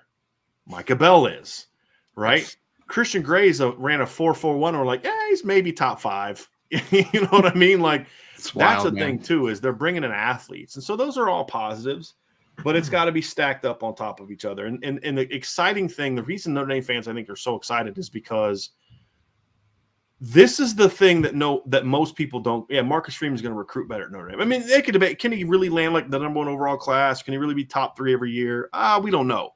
But what I think people believe is he can certainly recruit better than Brian Kelly did consistently. There's no question. What Saturday showed a lot of people, and I think which has a lot of people excited, is that Marcus Freeman showed he can coach as well. Right. But I think he's coming into it though. Like you have seen the growth from Marcus Freeman from game 1 to where he is now. There has been clear and consistent growth from his head coaching. And you're starting to see his personality come out. You're starting to see his decision-making come out. And it's all positive, man. Like, it is really, really good to see. And it's almost like it's been microwaved, right? Like it's happened so obviously over the first 9 games and so positively over the first 9 games. It takes some head coaches years to make that kind of a step, in my opinion, right? And he still needs to grow. He's not a perfect head. Nobody's ever a perfect head coach. You know what, though, Vince? You know what I love? So he owned it. Yes. I love his honesty. Exactly. Like the comment he made, was it after the game or was it after the game or was it early last week where he was talking about like, I didn't really know what we needed to do after Marshall. I thought we were ready to play. Right. You know what I mean? Right. But to watch him evolve in such a short period of time. Yes. Vince, is your point, is that's been the refreshing thing. It's like he's learning quickly because coaches are no different than players. The players, you wanted the guy that has to make that mistake once or twice, and then it's not happening again. And then you learn from it, right? Coaches are no different. And the last head coach would literally make the same mistakes in year 12 that he made in year 2. But we saw inklings that's who Marcus Freeman was up close and personal when he was the defensive coordinator at Notre Dame. And I didn't follow his career prior to that, obviously, from a close-up standpoint. But we saw it as the defensive coordinator when after the Florida State game, he's like, my fault, I will do better. And he changed and he adapted and he did all of these things. So we saw that that's who he is as a coach and who he is as a man. And now we're seeing it as a head coach. Right. Obviously, I was hoping it would be better off at the beginning. But he has grown tremendously over the first 9 games. No doubt about it. There's been a massive transformation. I think one thing, Vince, is that I think that a lot of people got a false assumption of Coach Freeman early on in the season. They're just kind of watching him. They're like, he looks. How many times did you hear this, Brian? He looks emotionless on the sideline. And people are mistaking that to like he's over his head. When I think that there was a real tangible part of it that he was evaluating and he's trying to figure it out, right? And he's trying to figure out where he can put his stamp on and what's the net proper steps. Because misguided steps are false, are bad for the program as well, right? Like if you take a couple steps forward, but you're not solidified with your belief in them, then like you're going to set your team back further, right? So I think that there was a misconception of how he was trying to kind of tackle the building of it. I think part of it too was, he was learning and evaluating like we saw against Oklahoma State. But I also think part of it was, like my thing is, I don't care if Marcus Freeman is stoic on the sidelines. I don't care. Doesn't matter. I don't care if he's energetic on the sidelines. My thing, and I've said this, one thing I have been consistent about is I don't care if a guy's up in the booth or down in the field. I don't care. It's be yourself. Yep. And I think early in the season, Marcus Freeman was trying to act. It's kind of like this. You ever today's election day, so I use it. he has to act presidential. Like, I don't give a crap if a guy acts presidential. I want a guy to get the job done. I want more money in my bank account. I want our nation to be safe and secure. I don't care if you have a D or an R by your name. If you're doing those kind of things, you're protecting freedoms, you're going to get my vote. I don't know if you're D, R, I, whatever. You know what I mean? Like, I don't care if you act presidential or not. Get the job done. And same thing here is like there's a lot of different ways to be a successful head coach. But the best head coaches don't act this way. You know how they act? Like themselves. Exactly. Dabo acts differently than Nick Saban. Nick Saban acts differently than Urban Meyer. Urban Meyer acts differently than insert great head coach. Sure. They're all themselves. And I think what we're seeing is Marcus Freeman's like, you know what? Screw acting like a head coach. I am a head coach. I am the head coach of Notre Dame. And I got there by being me. And it's all. And this was the advice we gave him after the Stanford game. Be yourself. Because no one, like, you're going to win or you're going to fail if you're not you. If you're going to fail. It's like this. If I'm going to lose this fight, I promise you, you're going to get every blow I possibly have. Yep. Because I'm going down swinging. I'm not going to go down there like a little, like, oh, please don't hurt me. No, I'm going. You may get me, but I'm gonna hurt you on my way out of there, right? I'm going to be me. And that's what Coach Freeman has done. He's being himself. And I think that's why this team has rallied so much. Like, that's the guy that I remember being my D coordinator. Yes. That's the guy and I think what he's realized is because he was a pretty fiery guy in practice as a D coordinator, but then on game day, he was pretty calm because he has to get calls in and stuff like that. What I think he has learned is I can be that version of me all the time. Because I think a coordinator has to have a level of it's rare to have a guy like a Brent Venables that can be good all the time. Mm-hmm. You know what I mean? It's rare, but that's who he is, right? I'm actually someone who doesn't want coaches being insane during games, right? Like, I don't want you yelling and cussing and that's Monday to Friday. You got to be focused on, as play callers, you got to be focused on what comes next. Get that crap out of here. I couldn't help it. I couldn't help it. So it's more of a looking at it from the standpoint of I have to be this way on Saturday as a coordinator because I can't be focused on being fired up. I have to get the next call in. Right. Mm-hmm. I have to do this. But as a head coach, I'm not making calls. I can be that sort of energetic guy that the kids feed off of, and because that's who he is. And so I think that's the thing is that's also a change too. And it's part of that, Vince, as you talked about, that evolution of him, that maturing of him as a head coach, saying, hey, I don't have to act like I'm the head coach. I am the head coach. Right. And I'm going to be me. Yep. And if this team can take on that personality, man, whoo, boy. And I will say it took him a lot less time to figure that out than it does a lot of other head coaches who are first-time head coaches. And to do it at Notre Dame in the amount of time that he's done it is also pretty friggin' impressive. Mm-hmm. Now, it's got to keep it up. You know, I still want to see the chart going like this, right? I still need to see it. But as of right now, I mean, he has done amazing things with himself over the first 9 games of his tenure as the head coach at Notre Dame. And it's been very impressive to me. And the key is going to be knowing what your team needs. Your team sometimes needs the cheerleader. Adjust. Yeah. Sometimes your team needs the kick in the pants. Sometimes it's like this as a coach. Sometimes your kids need to say, hey, look, guys, we're okay. Let's calm down. We're going to be fine. You know, like sometimes sometimes the quarterback needs to be told, do your effing job. Mm-hmm. Sometimes your quarterback needs to be told, hey, buddy, just take a deep breath. You're going to be fine. You've got this. You've done this in practice 1,000,000 times. Just relax.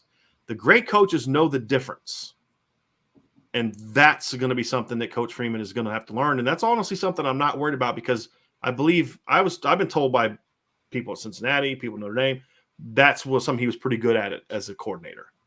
He didn't handle every situation the same. It would depend on kind of who it was and that kind of thing. So that's certainly exciting because, as we said, guys, the recruiting was never the question. The thing was, can they coach? Yeah. And that's what we said coming the year. And for a while, there's like, I don't know if they can coach, but they're showing that he can. Yeah, there's no doubt.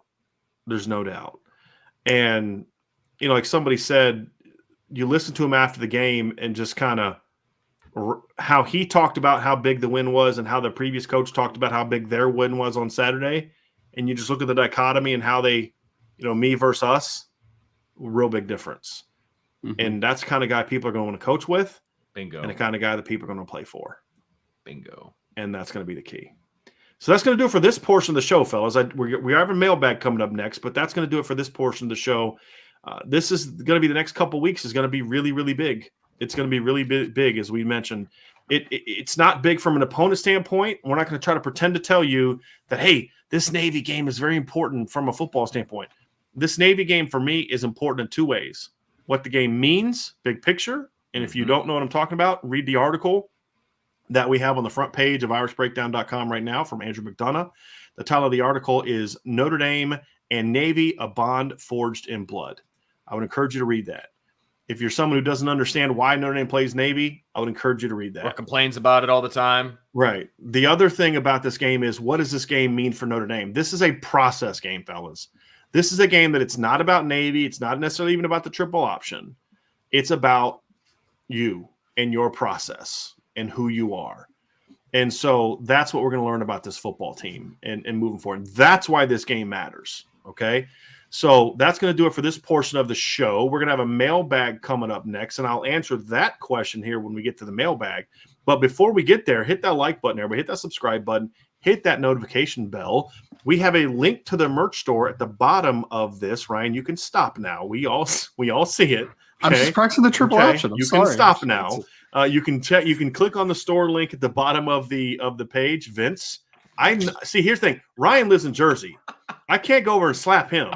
You live in my neighborhood, okay, and you're home today. If you're listening via podcast, folks, please give us a 5-star review. We would greatly, greatly appreciate that.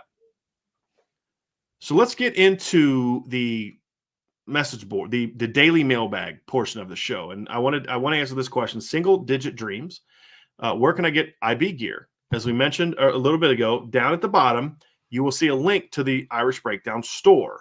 If you're listening via podcast and you can't get that link because that podcast platform doesn't have those, I will tell you what the link is now, and it is ibstore.irishbreakdown.com. If you're a member of the message board, there's a link at the top, the different tabs that says IB Store, and you click on that, it'll take you to the store.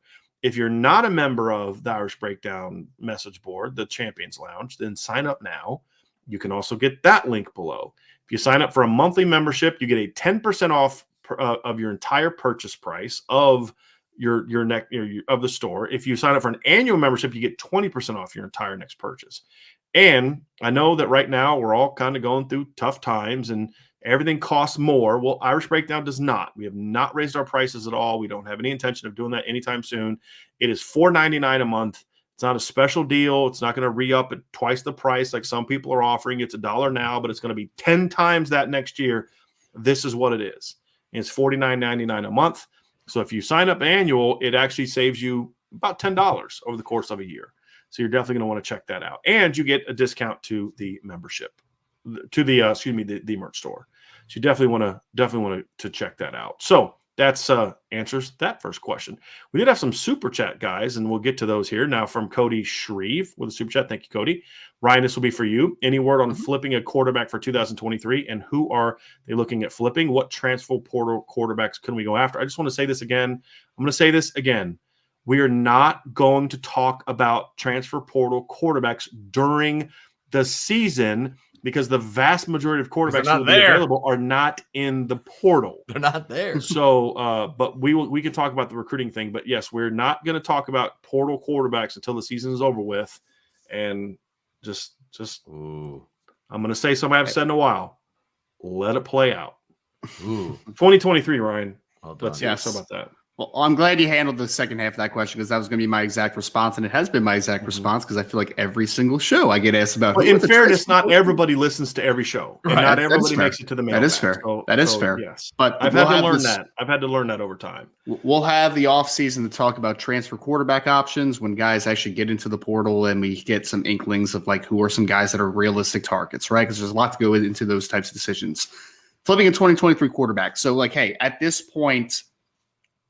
Just about everyone is off the market, right? If we're talking about it. And we have been, and you should go sign up at boards.irishbreakdown.com because we've kept everyone very updated as far as what quarterbacks Notre Dame is looking at. In the past, it's been guys like Avery Johnson, who I don't know if I just don't think it's the most realistic option for them anymore at this point. I mean, I know that they've had some contact, obviously, moving forward, but it's, at some point it's getting very close to signing day. But we mentioned someone on the board a couple weeks ago, Aiden Childs, who's committed to Oregon State, who's an interesting player that Notre Dame has some interest in. We'll see if there's some traction that gets kind of pushed there. And then there's a couple options that I think we'll kind of be able to disclose in the future as far as guys that Notre Dame may also be looking at and adding to the board. And I know, Brian, you were working on an article about, and you put on the board a couple of names that you should keep an eye on, guys that maybe Notre Dame should have some level of interest. Yeah, have some up tomorrow.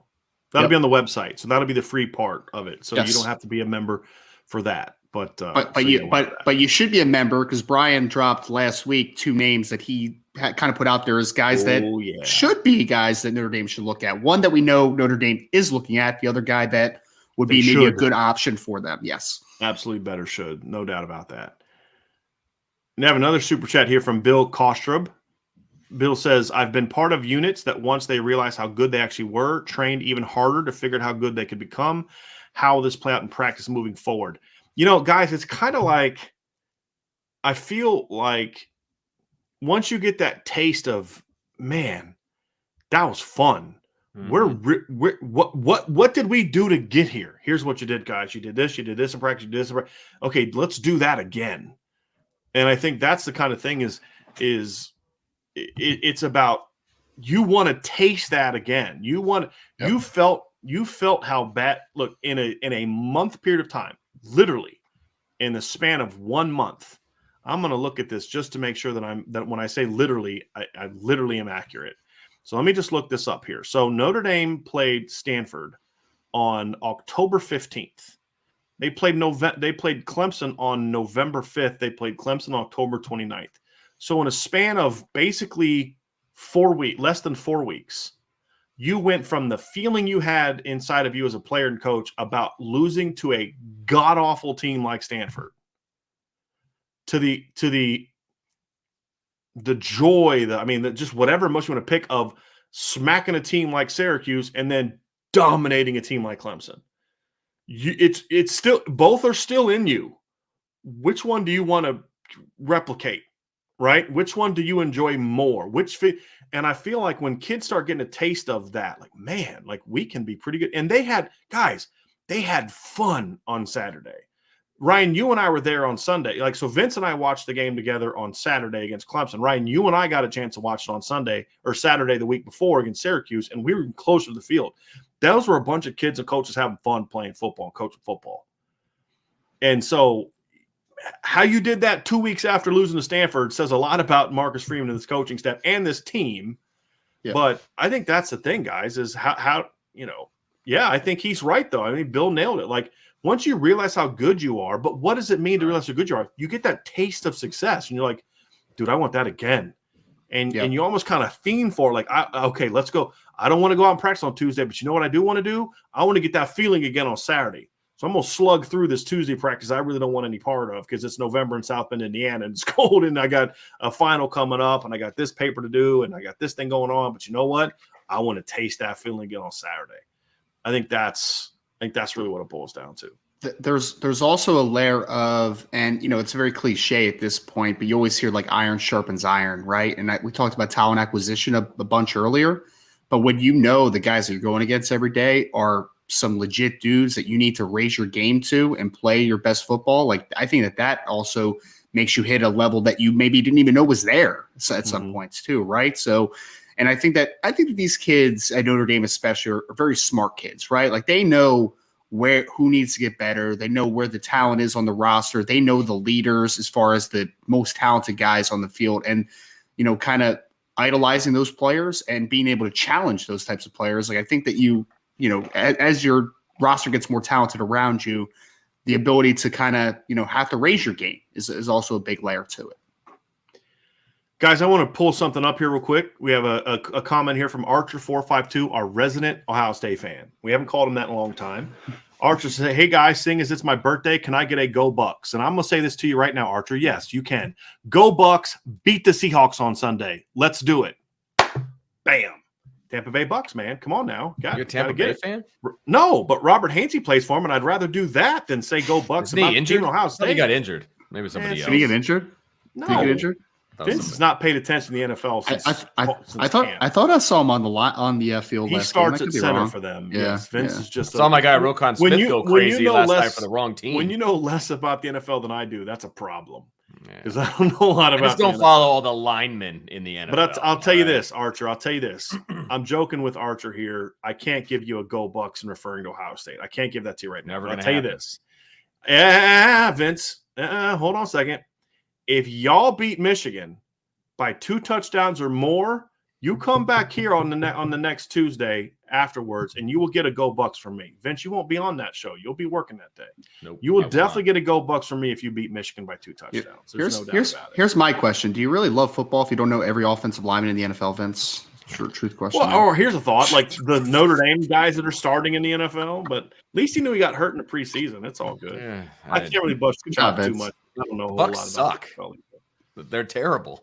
They're not very good. I'd rather say go Bucks to them than go Bucks to Ohio State. But again, Archer, that's my deal to you. If Ohio State beats Michigan by at least 2 touchdowns, I will give you the go Bucks call the Tuesday after that game. No doubt about it. I like the candy. Then you keep shaking your head. I'm not saying you're going to. I'm going to. You won't be on that show. I'll still feel it. I'll feel it. It'd be like it'd be like something, like in a movie. Brace where, yourself. Butterfly effect. I'll get Brace knocked yourself over or something as I'm walking through the hall. Hey Vince, look, man. The reality is when Ohio State plays Michigan, you gotta hope somebody wins. I didn't say I wouldn't be rooting for Ohio State in my head, but those words will never exit my mouth. Okay. Well, they will mine if Ohio State beats Michigan by 2 touchdowns. Go Hoosiers. Yep, there you go. Chief Brody with a super chat. Thank you, Chief. What's up with the stadium ambiance? Doesn't it seem too blue on broadcast compared to like 2012 night games? The lights were a warmer color. The helmets look too yellow now. Is that floodlights or NBC? I think it's a little. Vince, you had explained something to me recently that they have changed the lights at Notre Dame. They have. But also part of that, I think, is NBC. Is just like how it looks on NBC. I've said this to people. Vince, you've watched games at home. The helmets to me don't, and the colors of the uniforms don't look the same live as they do on TV. I don't know why that is, but they just live. They look amazing. The helmets look amazing, amazing. And it's live or TV, Vince? Which one are you talking about? Live. Oh yeah. And it's LED lights obviously in the stadium now. That's why they can do the light shows and all of that different stuff. And it's a very more pointed light. It only lights up the actual playing surface. It doesn't light up the entire stadium. Because a buddy was like, "Hey, can you see me from the press box?" I got my binoculars out and I'm looking. I'm like, "No, dude, it's pitch black. I cannot see you." And it literally just lights up the playing surface, which is great. And then they also have lights that light up so that you can see the ball in the air. That's more high school stadiums than it is in college stadiums because you're not throwing the ball above the light standards in a college stadium. But in a high school stadium, they have lights that point up so you can see the ball as it gets above the light standard. So it's just LEDs. I mean, it's just LEDs look different than the old school halogen style bulbs that used to be at stadiums. So that's part of it. Wow. Brandon Plensner with a super chat. Thank you, Brandon, very, very much. Guys, do you feel the Navy game is a good opportunity to improve and unleash the passing game, or do you expect Reese to have the heavy run game plan like Clemson? Like, I don't want them to come out and throw the ball like 50 times. Like, I want you to still keep building on your identity. You are. Yeah, exactly. Bingo. Yeah. Add to your identity. Sure. That's the thing is, it doesn't mean, okay, if you run the football this way, you can only throw for 86 yards a game. No. It's be efficient, be explosive, create some big play opportunities, and we'll kind of get into that more as we dive into the Navy game, Brandon. But no, these next 2 games, I would say, Brandon, are perfect opportunities for you to say, hey, look, we know we can run on anybody. We're going to keep building around that, right? But if we're going to beat USC, and if we're going to go out and let's say you get a Gator Bowl matchup, or if you beat USC, potentially a New Year's Six bowl game matchup, you're going to need to be able to, because teams are going to have a month to prepare for you. Mm-hmm. You're going to need to be able to throw the football enough to be able to go out and beat some teams. You also, guys, here's the thing, is if your defense has an off day, this team could be in trouble. That's something we got to think about. Like, there's a lot of pressure on the defense right now to keep points down Because if they don't, think about this. The defense has scored touchdowns in each of the last 2 games. Mm-hmm. The Notre Dame has scored 21 points in the last 2 games off non-offensive plays. And that's the specific number. If you add the fact that they also got a 2-yard touchdown drive, you could argue that the defense and special teams have directly accounted for 28 points in the last 2 games. Sure. Right? So your defense and special teams are basically averaging 14 points a game right now in the last 2 games. That's not sustainable. It's not. It's just you can't do that week after week after week. I don't think. It's never been done before. I've never seen a stretch where a team went 13 games and scored a touchdown either special teams or defense in every game. I've never seen that. Right? So at some point your offense has to say, look, what if the defense has an off day? We got to be able to have their back. And you can't just do that by shortening the game. You're going to have to be able to go out and make some throws. And so I do think Brandon is on to something. They have to be able to expand that and have something to protect what they do best. And the pass game is going to have to be that. Drew has got to be able to have that game where he can go out and say, hey, I'm that guy from North Carolina. I'm that guy from BYU. I'm not that guy that you've seen, against Syracuse and other teams. If he can, the clutchness of the Clemson game with the downfield production of the North Carolina game from Drew Pine, if that guy can somehow become one, they won't lose another game, fellas, and they may not have another close game. They really may not. I'm serious. That may be hyperbolic, Vince, but I truly feel that if we see some combination of regardless. So. Yes. Well, I'm talking about the last part, not just going undefeated. Okay. But I think they can whoop any team because they're not going to have to play Georgia. I don't think. Georgia to me is going to be a playoff team. If Georgia loses to Bama, you're talking about the unnamed who team they that would play play in a this bowl season. game. Right? I got They're you. probably not going to play Ohio State again. They're probably not going to play Georgia. If they get a legit passing attack, and again, I'm talking about 300 yards a game. Just hey, we can beat you with one-on-ones. We can do this. Drew's going to make good decisions. We can get the ball down the field. If that happens, who beats this team really? Right. You know what I mean? Like I agree. And that's the thing is and so my point is not only do they win, but I think they can whoop people, not just win, but whoop people the way that they've played. That's kind of where I'm coming from. I don't know if you guys agree with that or not. Thumbs up for me. Next super chat from Michael S. The mystery. How was Stanford able to stop Notre Dame's rushing attack as a model Navy can use? No, because they didn't really stop the Notre Dame rushing attack. Right. Notre Dame if Estime doesn't fumble at the end of the game, Notre Dame still wins that game. Right. It shouldn't have come down to that, obviously, and we've talked about that numerous times. They didn't stop Notre Dame. Notre Dame stopped themselves. Yes. And that's all I have to say about that. Yeah. Again, you go back and watch that game, they were running into 10-man boxes. Right. There were some things schematically that we didn't like. They weren't really there was also the thing that Notre Dame stopped their run game themselves. They just basically ran duo the whole game. Right. You know what I mean? If they were creative as they were against Clemson, as they were against Stanford, it's not a contest. It's not even close. They also came out flat with no energy and no killer instinct to want to even get the run game going. Like they were they were ominously moving through that football game, for being honest. There was no intensity at all to show up against Stanford for whatever reason. There just wasn't. And it was their second fewest rushing attempts of the season as well.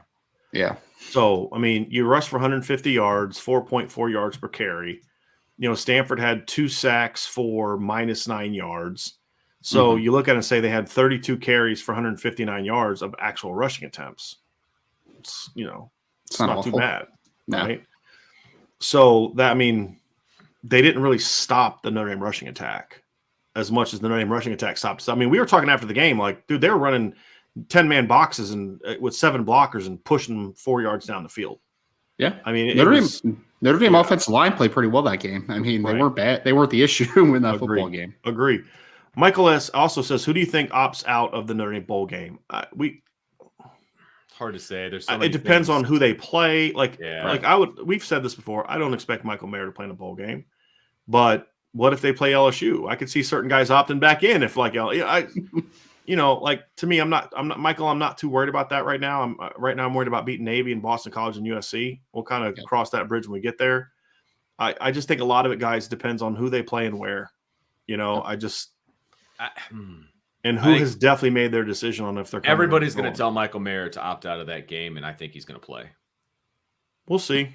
It wouldn't be. It wouldn't shock me. That's wouldn't where be I'm at. It wouldn't shock me. Yeah.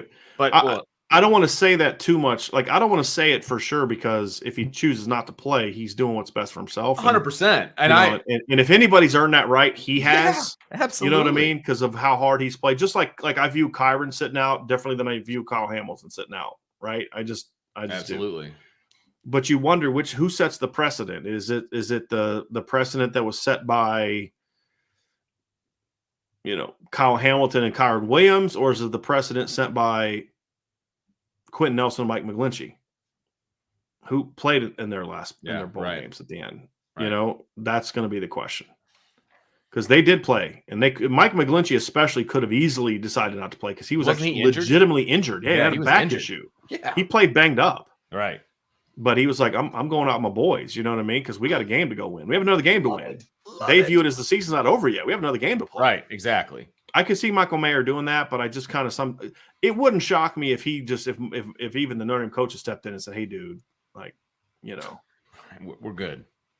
You've done your service." You know what I mean? Right. So. JP Buellsfeld, JP, thank you for the super chat. How many years was Brian Polian special teams coach, and how many total blocked kicks over his entire special teams career? It's a really good question. So he was there from 17 to 2001, right? So that's a span of 5 years. There was a couple years they got a kick or two. I remember Drew Tranquil getting a kick one of these years. Let me go look here, because this is you can add the Chuck Weiss years too. I know, right? So let's see here. They have 6 this year. They had 1 last year against Georgia Tech. They had 2 the year before, 1 against South Florida, if you guys remember that, and then 1 against Pittsburgh. Mm-hmm. They had 3 in 2019. They had 1 against Bowling Green, 1 against Michigan. You guys remember that? The kick at the beginning of the Michigan game? Yeah, that they tried to then pick up and allowed Michigan to get the ball back. So it's like even when they would block a kick, they would do something stupid. That's just Brian Polian coach team right there. And then I remember now 2019 against Stanford, they also blocked the kick. If you remember that one as well, I think Isaiah Foskey had a couple of those. 2018 they had 2. They had 1 against Florida State and then 1 against Clemson. I don't remember them blocking a punt against. But see, these are all kicks and field goals. Oh, so. That's the thing, is it's not just blocked punts, it's kicks and blocked punts. I'd have to look up at a different statistic. And then his first year they had none. So in 5 years he had 2, 5, 7, 8. So he had 8 in 5 years. Your boy Brian Mason has 6 in 9 games. So yeah. Brian, we did something similar to that yesterday when we were talking recruiting. This stat is my favorite right now. If Notre Dame closes on Caleb Smith, they would have 3 wide receivers from the state of Texas in 2023. Previous 5 cycles, they had 3 players from Texas, period. Yeah. That's absurd, man. Yep. Absurd. This team's doing some stuff now. All right. We have, I think that's it for the super chat. So we will move on to the other questions now. And we had some good ones today. We had this question from Jonathan Gabrick. Vince, was the light show good this time around, Vince? Because wasn't it wasn't as publicized. And I mean, it was okay. It was all right. I mean, I thought maybe it was just better because they were winning and they were dominating. It's fun to dance around when you're in a good mood. I think that's definitely part of it. But yeah, I mean, it was okay. It was a lot of they did like the green was the theme, right? I don't know. Here's what I want. Here's what would make it better. When Notre Dame scores a touchdown, I want the lights going crazy. That's what I want. Mm-hmm. They don't do that, and they do that in other stadiums, and they can do that if they wanted to, and they don't. Well, the recruits love the light show. I know that for a fact. Yeah, that's good. That's good. I do think, Vince, I do like the notion of what you're talking about, though, is like after big scores or stuff like that. I could see that. You don't need the fireworks or anything, but that would be cool, too. Let's up the game, people. Yeah, I wanted fireworks on Saturday. Like when they came out, I love fireworks going off when you play, but I kind of understood why they couldn't do it on Saturday. There's a reason that you're not allowed to light off fireworks when it's really windy. Especially when you're on a campus filled with trees. Makes sense. You know what I mean? So, yeah. But you can still do like those things like at the front of the tunnel, like they do indoors, at basketball games, like the fire cannons or something. Sure. I mean, let's spice it up, people. Let's go. I think after every score, they should just get get Vince on top and just start doing the push-ups that they do, just throw them up in the air. You guys pulled me up. I'll do it. Yeah. I can better start working out now. Dig that. Just don't make me mad because then I might accidentally drop you one of those times. I'm just saying. John with a question. Where do you three guys have Notre Dame ranked tonight? I'm thinking 17. Ooh, I think that's a little high. 20th? I got the ceiling at 19. I have the floor at 23. I could see 8. To me, it's 18 to 21 is kind of the range I see it. I could see 17 again because here's the thing. It just depends on. It depends on, and this is what we don't know because almost every year the committee changes. It's different people. It's true. So it's like with anything. It's like you have a rule, but how do certain people interpret and enforce that rule? And what it's supposed to be is it's supposed to be a look at where teams are now, not because like here's what's stupid about the AP top 25, which I always complain about. It's a what have you done the last 2 weeks thing, right? And so when you look at the AP poll and you're asking yourself, like, how's Alabama ahead of Clemson? Right? Well, Clemson had more top 25 wins. They were ranked higher than Bama. Yeah, they got beat by Notre Dame convincingly, but like it was that bad win in 1 week dropped them 2 spots behind Alabama, who lost for the second time this year, who also almost lost to Texas A&M and almost lost to Texas. Clemson's been a better team than Alabama this year, but the emotion of how they lost and who they lost to this week knocked them out, which is dumb. And so, so you kind of look at these different things. And you say it's a lot of it is what have you done recently? Like, okay, so you look at Texas. Texas got a win over a 6-3 Kansas State team, right? Okay, if you're going to view it on how I feel about, here's the thing. I'm going to take my rankings last week, Vince, and I'm going to say Texas beat number 13, so they're going to go up here. What the committee has said in the past and what their rules are supposed to be is they throw out last week's rankings and they start over based on who you are with where your resume is now. If they do that, then I could see Notre Dame being much higher because there's a lot of resumes in that 15 to 25 range that aren't going to be nearly as good as Notre Dame's if you really study it, right?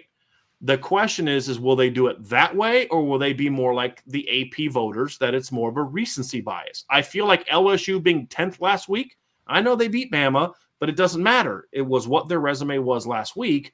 That was not a resume of a top 10 team, but they had 2 good wins in a row.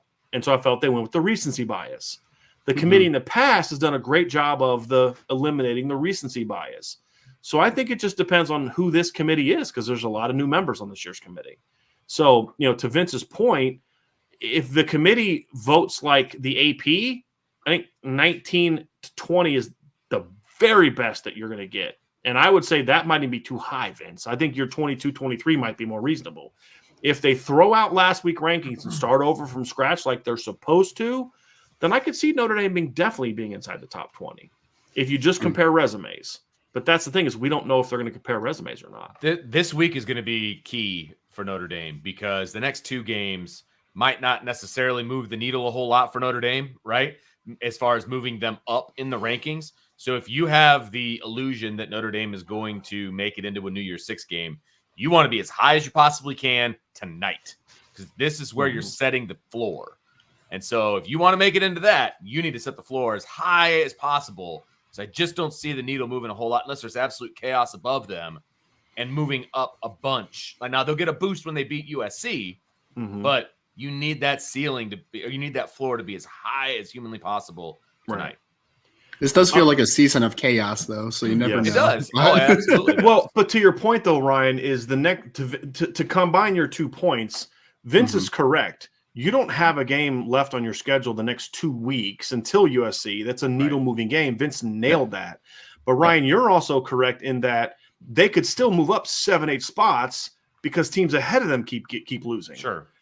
Vince's to what Vince said though is if both of those things happen where Notre Dame gets a much bigger boost this week, and let's say they start at 17 or 18, and a bunch of teams lose the next 2 weeks. Now you're talking. Then you finish your season off with a top 10 to 15 win over USC. Right. Now you're a top 10 team. Yeah. Yep. That's true. And that's, again, because there's 2 reasons that's important. One, bowl placement. If you're a top 10 to 12 team, you're in a New Year's Six bowl. There's no way they're going to keep Notre Dame in the top 10 to 12 out of a New Year's Six game. I just don't see it. No chance. Number one. Number two, perception. Perception doesn't impact this football team. Perception impacts the guys you're trying to get to be a part of your football team down the road. That's the difference. Absolutely. And so when people say, well, you say rankings don't matter. They don't matter for this football team per se. Like where they're ranked isn't going to impact how they play against Navy or Boston College or USC, or shouldn't. But it does impact, hey, so-and-so, stud recruit, we're a top 10 team, baby. You know what I mean? Like, that's how we finished. And, that's because then nobody really cares about how you started. I mean, if anything, you can say, man, dude, we lost to Marshall and Stanford, and we're still a top 10 team. That's how good we were this year, right? And so, yeah, that stuff matters. And Vince, you're right that the higher your place tonight, the better, because then if the chaos Ryan's point to, and this has been a big-time year of chaos, all of a sudden you're creeping up and you're a top 10 team. And also if you're a Notre Dame fan, go Tar Heels, go Orange, go Tigers. Absolutely. You want all three of those teams to keep winning. Yep. It doesn't matter what Marshall and Stanford do. There's nothing those teams could do to make – there's no way to shine that turd, right? There's no way to do that. No. It's about the teams that are good. You want them to win. You want Ohio State to smack Michigan. You want North Carolina to win. You want Syracuse to win out. You want Clemson to win out. And honestly, you kind of want USC to win out too. Oh, absolutely. Because then USC knocks UCLA behind you at some point, potentially, and then you can knock USC down on your own. Yep. So that's kind of where you want to be. Yep. All right, next question. Sean Rogers, when Notre Dame goes 9-3, how awesome would it be to see them beat the Fighting Kellys in a bowl game? I like that matchup. I do like that matchup. Mm-hmm. I do like, and that's all I'm going to say. I do like that matchup. I like it for the off the field stuff. I don't know anything about Clemson. I know they got a good punter. I'm sorry, LSU. I know they got a good punter. That's all I know. Yeah. Yep. I'd like that matchup. Sean Rogers. You saw that punter for a few years, Vince. That's what I'm saying. I know they got a good punter. And Holder. Good punter and Holder. That's right. Vince. He does both. Good point. That's right. He does both. Sean Rogers with another question. Does Jarrett Patterson have another year? No. What about Josh Lugg? No. If we should keep, if not, should we really give some backup, some PT at guard the next 2 weeks? No. Only if the game presents itself that way, Sean. Mm-hmm. So, like, guys, if they're up 35-3 in the third quarter, get Billy Strouth in the game. Get Andrew Kristofic some playing time. Get Rocco some playing time. Sure. Yeah, go for it. Get Tosh Baker some playing time. Get some guys that you wish you could have got some playing time against UNLV and Marshall and Stanford. And, sure, give them some playing time. But you're not forcing that per se. You need to go win these games and win them impressively. That's priority numero uno. Playing time and live bullets are very important. But what is happening behind the scenes, we know just from talking to sources and recruits, and the thing that they love about Harry Heastan is that the attention to detail to everyone in the room is at such a level. So Billy Stroud's getting coached up right now, right? Like he's not just off to the side and just being ignored, and they're throwing a GA over there and doing all that type of stuff, right? Like they are being coached up. Oh, and the GA is very good, to your point, Vince. That's a good point. Well, they actually have three people that I either know or have been told are really good offensive minds. Mm-hmm. We know Chris Watt and Harry Heastan are. I say this again. I don't know Trevor Mendelson. I don't know his football acumen. I've never talked ball with him. All I know is I've talked to several people who have told me he's a really smart dude. He's an analyst now. So Chris, he was the GA on the offensive line, and I heard a lot of good things about him. Chris Watt now is. So now you also have that guy that's doing advanced scouting and things like that, which also helps with the offensive line. And he can work with young kids in meetings. Coach Heastan can say, hey, look, we're focused on this. Hey, scout team guys, go down with Coach Mendelson, and he's going to work with you down there. They're allowed to do that. They're allowed to coach in the film room. And so you have all that, man. It doesn't hurt. I mean, they're putting a lot of resources to the offensive line right now. And again, I don't know if that's true about Trevor Mendelson. I'm just telling you what people that I know and some people that I respect say about his football acumen.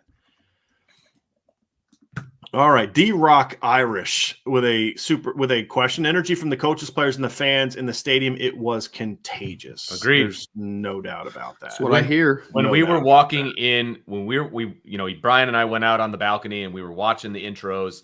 We almost got blown off, but we were watching the intros, and it was like we were walking back in. And after Notre Dame had come out onto the field, we're like, okay, that was pretty cool. Maybe the wind kind of died down the excitement level, as far as the sound, right? From the cheering of Notre Dame coming out of the tunnel. And right as we were about to go in the door, Clemson came out and the boos rained down. They were louder than the cheers for Notre Dame. I turned around to Brian. That's awesome. I go, that was louder than it was for Notre Dame. Like, this is going to be something. Yes, because that's a group of fans that are locked in. They know what this game means. Yes, they were locked in. I was like, okay, let's go. Yes, absolutely. And then it took me 20 minutes to warm up. That's right. 20 minutes took me long. Yes. Stubborn Mick says, we finally have an unselfish coach that gets what Notre Dame is and embraces the head coach position in a way that it deserves. Sure, yeah. I mean, I don't know how to add to that, guys. I think he kind of nailed that. Point. It's a great point. Yeah. I'll say this. The thing, Vince, you and I see when we were in the tailgates, Ryan, you were at one this year, Notre Dame fans want Marcus Freeman to win because they like him. Exactly. He's like, you say like you felt dirty sometimes rooting for Notre Dame the last 10 years because you're like, I want my team to win, but like, I don't like rooting for that like propping guy. Certain things up. Yeah. Like you have to, I've had to defend this. So first of all, just don't defend it. That's what we do. When he does dumb things, you say dumb things. But it's just like, man, it's just like, God, I hate rooting for that guy, but I can't root against him because that means I'm also rooting against this and that guy and this guy and the other guy. And it just, now you have to worry about that. Like, you have someone who's a good person, a good human being, and proven to be a pretty good coach so far. Well, Brian, that's I said that to someone like a couple weeks ago, and I was like, I don't care what Brian Kelly did at Notre Dame. I don't care what he does at LSU. He wasn't a likable person. Like, that's just the point blank period to it. Like, I just didn't like to root for him. I mean, that just is what it is. Like, I don't miss Brian Kelly, no matter what LSU peoples want to try to spin things. If Notre Dame was 3-6 right now, I'd say, do you wish you had Brian Kelly back? No. Don't. I mean, I'd like winning, but like, okay, Freeman's not the guy. Move on, hire somebody else. Don't bring him back. Like, can you imagine? I'm good. I would literally. So what would it take for you? What would it take for you to go cover another team? That right there. You'd be packing your boxes in your bag. Yep. Let's go. Yep. Go Boilers. Boiler up, baby. Boiler up. Who's your up? Who's your up? There you go. Oh man. Brandon Plensner says, expect loaded boxes. Question is, will Reese do as he always does and continue to run up the middle into loaded boxes? Yeah. I mean, but hopefully there's some creativity into that. But that's why the pass game, guys, is so important.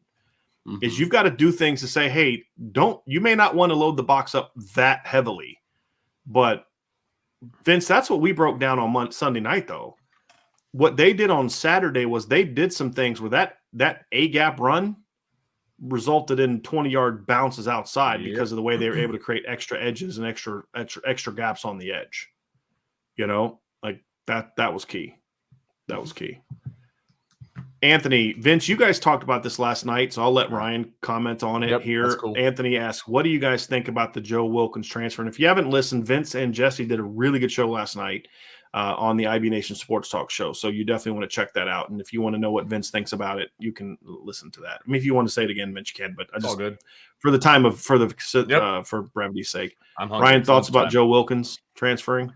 I mean, I have mixed feelings about it. I mean, we talked about this with like the Jacob Lacey thing, right, Brian? It's just like the time's weird, right? Like, it's weird. Like, you only have a couple games left. So why not just finish it out? It's like, it's just why does it need to happen right this second is like my biggest question, right? I mean, but for the most part, everything I've heard and everything you guys have told me, like, Joe was a consummate professional for Notre Dame, right? Like, he played hard, he practiced hard, all that good stuff, right? And it's a shame that injuries have kind of derailed him over the last year or so, but it's weird timing. But, I wish him the best. I think that he has opportunities out there, obviously, but it is definitely weird timing that it's happening right now, in my opinion. And I know I'm old school on this, but he's getting his degree. And so already has it. Yeah, I'm already happy. has it. That's what I'm saying. He's got his degree. Great. Peace be with you. The other difference is the other big difference between him and Jacob Lacey is Jacob was playing a lot. Yeah. Joe's played like 30 snaps all year. Right. And for him, it's like you're not a part of the rotation. You're not playing. You've had 2 major injuries in a year. Yep. Do you risk doing that as the second guy on a kick return? Right. It's fair. Right. It's fair. So like it's a little different situation. Yeah. And I have nothing but respect for Joe, and I wish him all the best. Joe's a good kid. Like Vince, he's done everything you asked him to do. Absolutely. He got passed up. We're going to have a lot of things to say about the receiver room in the offseason, and I'll just leave it at that. Absolutely. Yeah, I'll leave it at that. But I wish the kid the best. I have nothing bad at all to say about Joe Wilkins. He's a good kid, played his butt off, battled through injuries. Yeah. And Vince, you nailed it. He's walking away with a degree from the University of Notre Dame. Right. There's not a lot of cats from North Fort Myers that are coming home from college with degrees from the University of Notre Dame. Exactly. And that's, good on him. Savage Science Fitness, my worry is we just came off a big emotional game and high. And in the past, at the beginning of the year, the next game we usually have come out flat and get beat. I want to see the same energy. Yeah, you're not going to see the same energy. You just want to see the same focus and the same toughness. And that's what we talked about. And that's the key. Yeah. Yep, agree.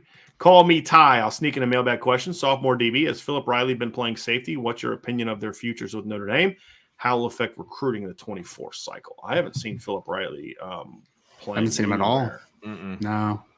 I haven't seen any of those. I mean, Barnes, Riley. Yeah. Even on special teams. Chance Tucker. Yeah. I haven't seen them all. I put a tweet out yesterday, guys, that I think is true.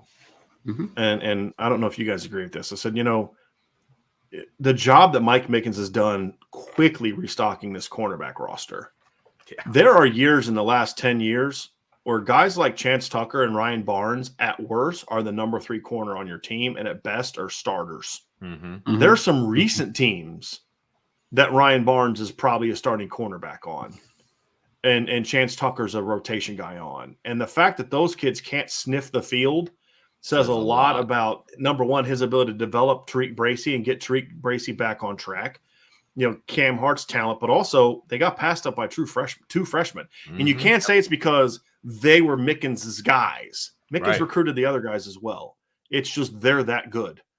And so the fact that a kid like Chance Tucker can't sniff the field, that a kid like Ryan Barnes especially can't sniff the field, says a lot about the talent Notre Dame has a corner right now. Yeah. And Clarence Lewis isn't playing that much. And when he does, it's in the nickel. I mean, he was starter last year.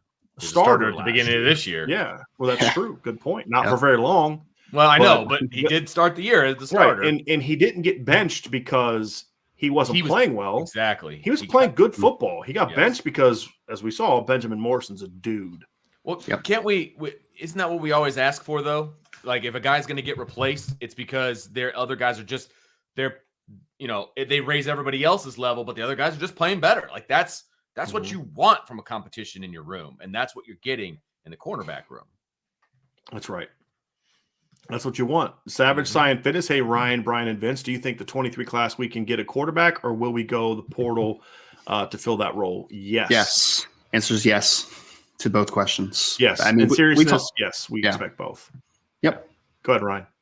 Oh, no, I was just going to say we talked about the 2023 conversation earlier, and we expect that Notre Dame not only will continue to try to get a 23 quarterback in the class, but we also expect the transfer portal to be an additional option, like not a one or the other. Get both, right? Because like the one thing that you need to do at quarterback right now is the talent as a whole is not up to standard to what you need to be that type of team, right? You need to continue to stockpile talent, transfer portal, 23 class, keep getting talent in the room. The reality is, guys, there's not a 2023 quarterback out there that's going to come in and play in 2023. Yep. The portal's for the now. The 23 quarterback is for the future. Correct. Mm-hmm. And that's going to be the key. Chief Brody says, so by that, would you say you are either born with head coach demeanor or you aren't? No, I'm not saying that at all. I don't think there is a head coach demeanor. Correct. I think head coach, being a great head coach is about, are you a good organizer? Are you good at the organization? Yep. Are you a good teacher? Are you a good delegator? Are you a good at keep holding people, like creating an environment of accountability, whether it's in a boardroom, in a factory, or on a football field, or in a football offices? And then do you know the game? Can you demand excellence? Can you create an environment where excellence is created? And do you know how to, you've also got great head coaches are also part psychologists. That's just real. Yeah. You got to know what the needs are for the people. Lou Holtz was truly a master psychologist. He knew exactly how to push your buttons to get you going. And it's like the story I've always said. I've had this confirmed many times about how, Tim Grunhard's playing guard for Notre Dame, and they run a play, and he whiffs, and the guy hits Ricky Waters in the backfield for a 5-yard loss in practice, and Lou Holtz gets him off the field, and they put another guard in, and Lou says, keep him on the sideline. He run the play again. Coach, there's no guard. Run the play. Ran the play again. Ricky Waters gets tackled in the backfield for a 5-yard loss, and Lou Holtz's response, see, the same thing happens whether you're in the game or not in the game. He's teaching you something. Do you know what happened when Tim Grunhard went back out on the field the next time? He made sure he didn't make that mistake, and he played his butt off, right? He knew how to push those buttons, and he knew when you needed a kick in the butt, and he knew when you needed a pat on, an arm put around your shoulder, and that's why his players love him the way that they do, right? There are players in the team like listening to Pat Terrell talk about Lou Holtz is hilarious.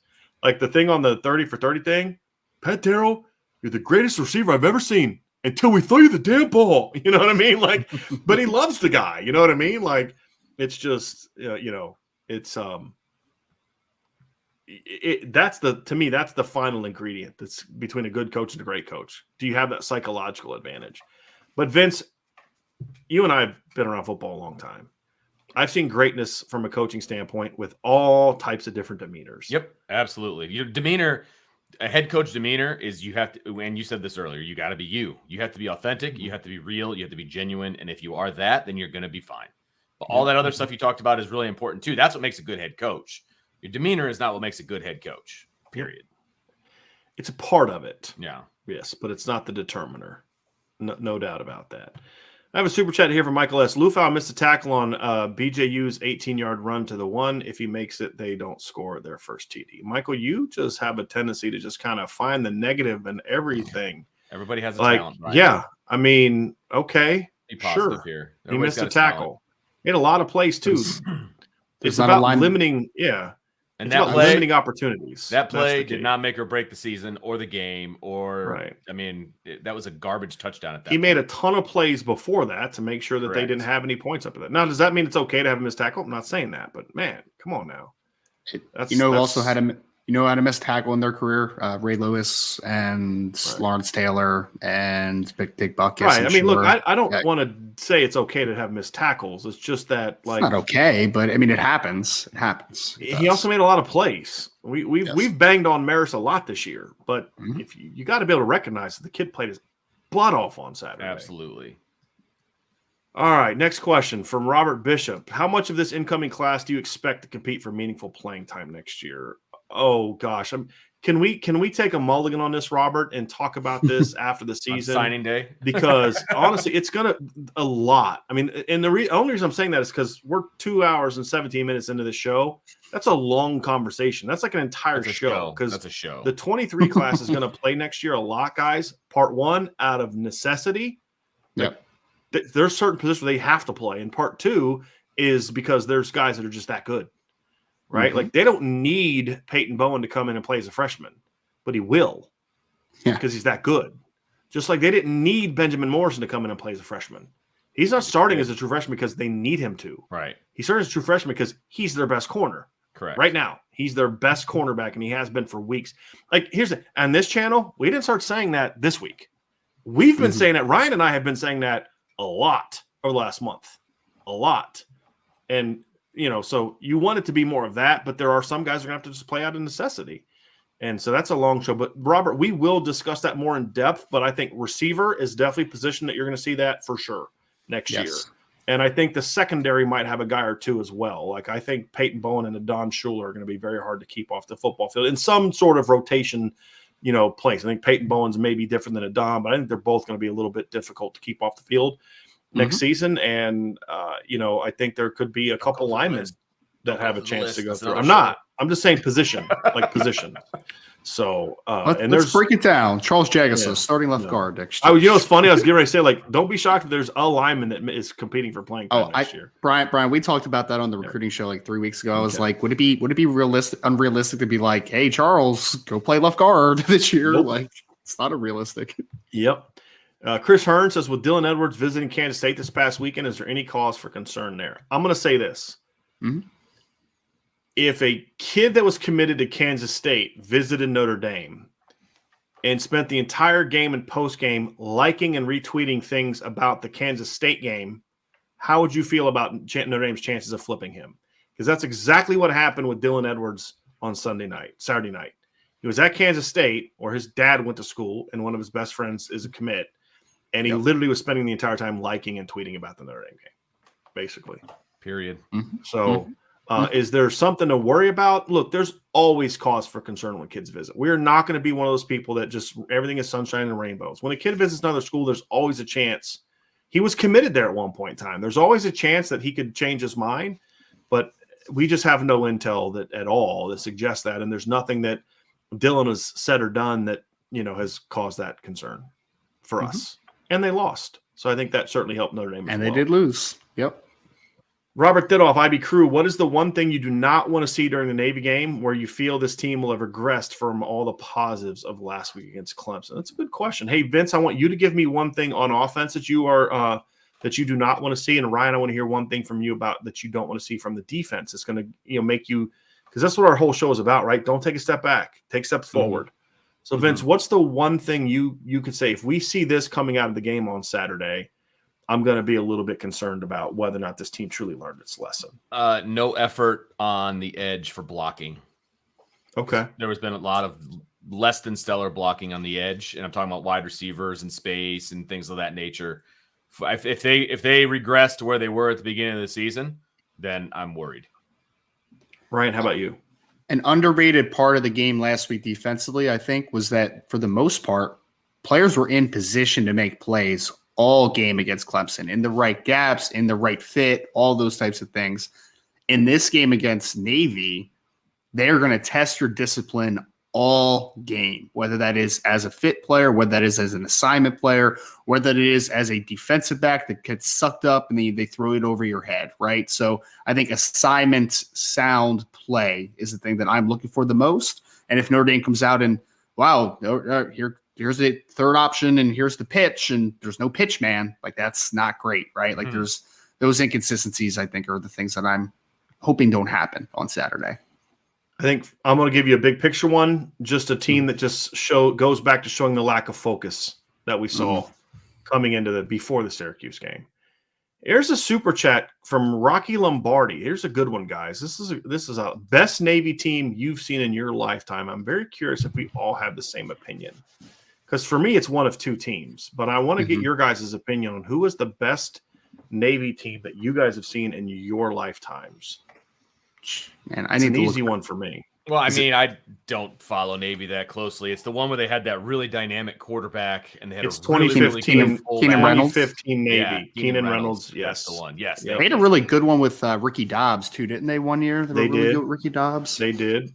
Yeah, they went 10-4, 9-4 in 2 years with Ricky Dobbs. Yeah, they were a good team with Ricky Dobbs. Yeah, they were very good. Reynolds was the dude. Like here's why he woke up running the triple option, like he was born running in the triple out, out of the womb. He's like, yeah. I thought that 2009 Navy team was pretty decent. That year they lost at Ohio State by 4. They lost at Pitt, who was ranked 15th at the time.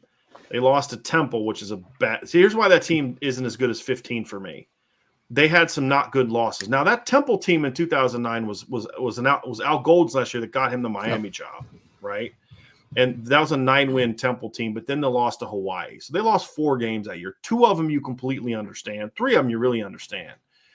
But they weren't great on defense back then. They were good, but they weren't great.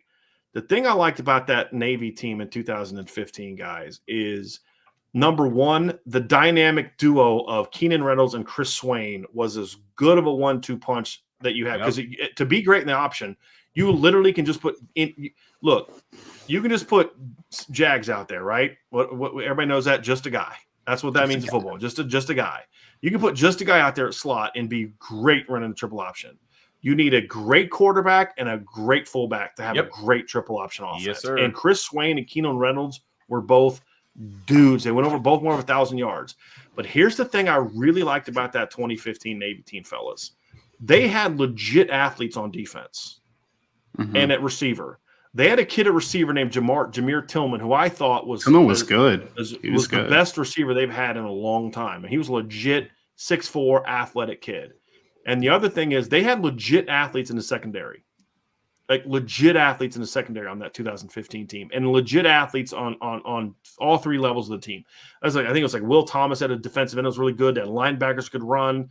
Like they had legit like AAC caliber athletes on defense. Was Gilman on that team?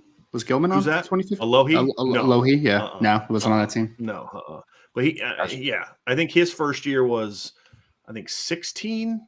I believe was Alohi's first year. Let me look that up because he played for them as a freshman. I know.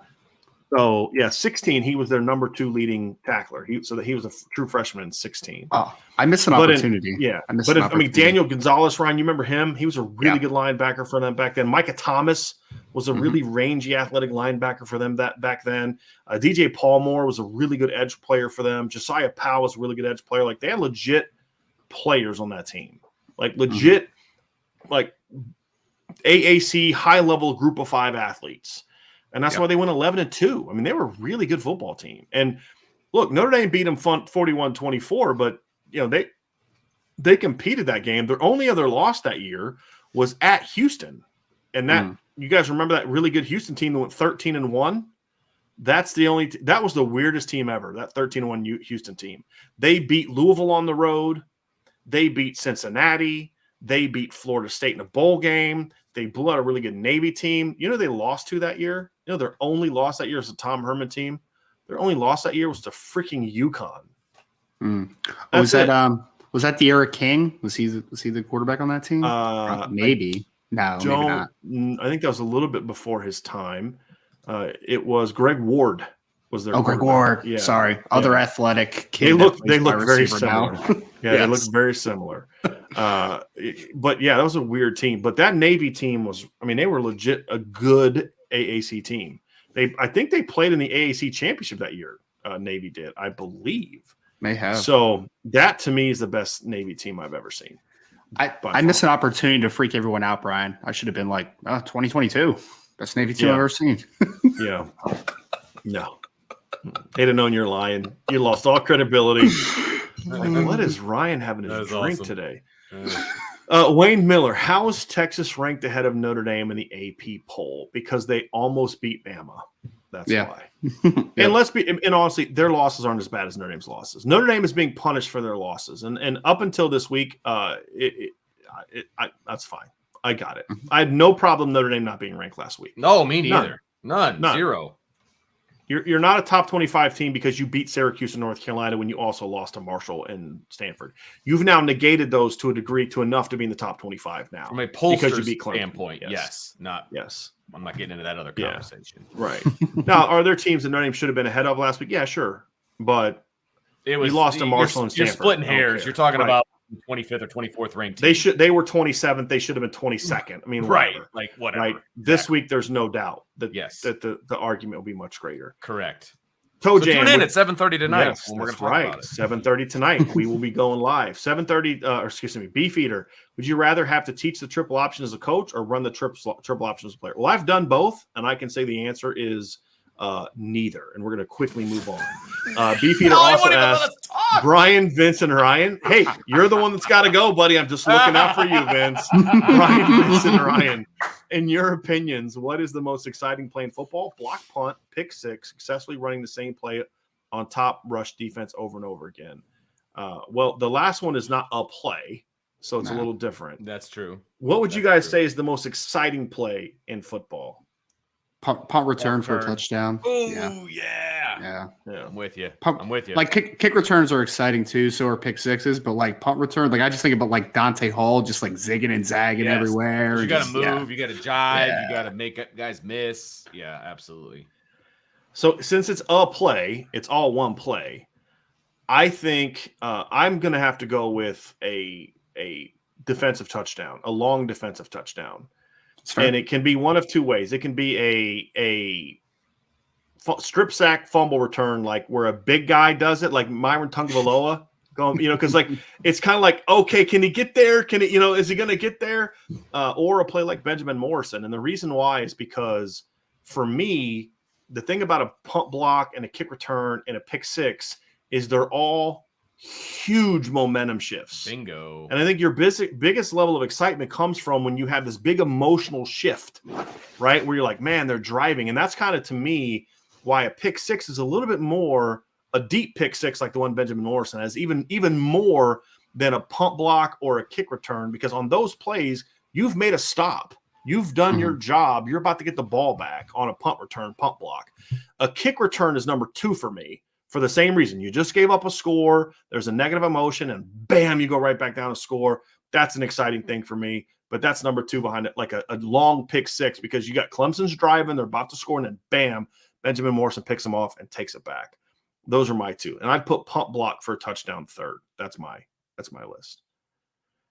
Mark Brown says, I bet Notre Dame would get at least 3 blocked kicks versus LSU. Okay.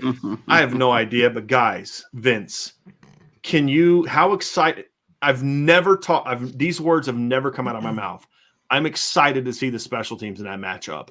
Can you imagine a Brian Mason coach special teams going up against a Brian Napoleon coach special teams? I can imagine it, and it's beautiful. Yeah.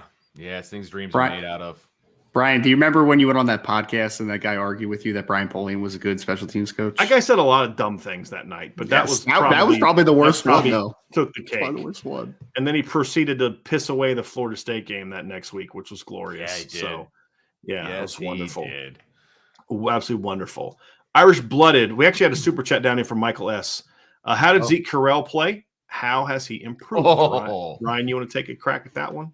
Yeah, I mean, we talked about it a little bit earlier in the podcast, but, Zeke had some struggles in pass protection, and it's going to happen at times. When he goes against longer interior players, like there's just going to be some guys that can play outside of his frame a little bit, consistently, but he made up for it with his effort and his technique in the run game. Like, I really thought he got after it in the run game.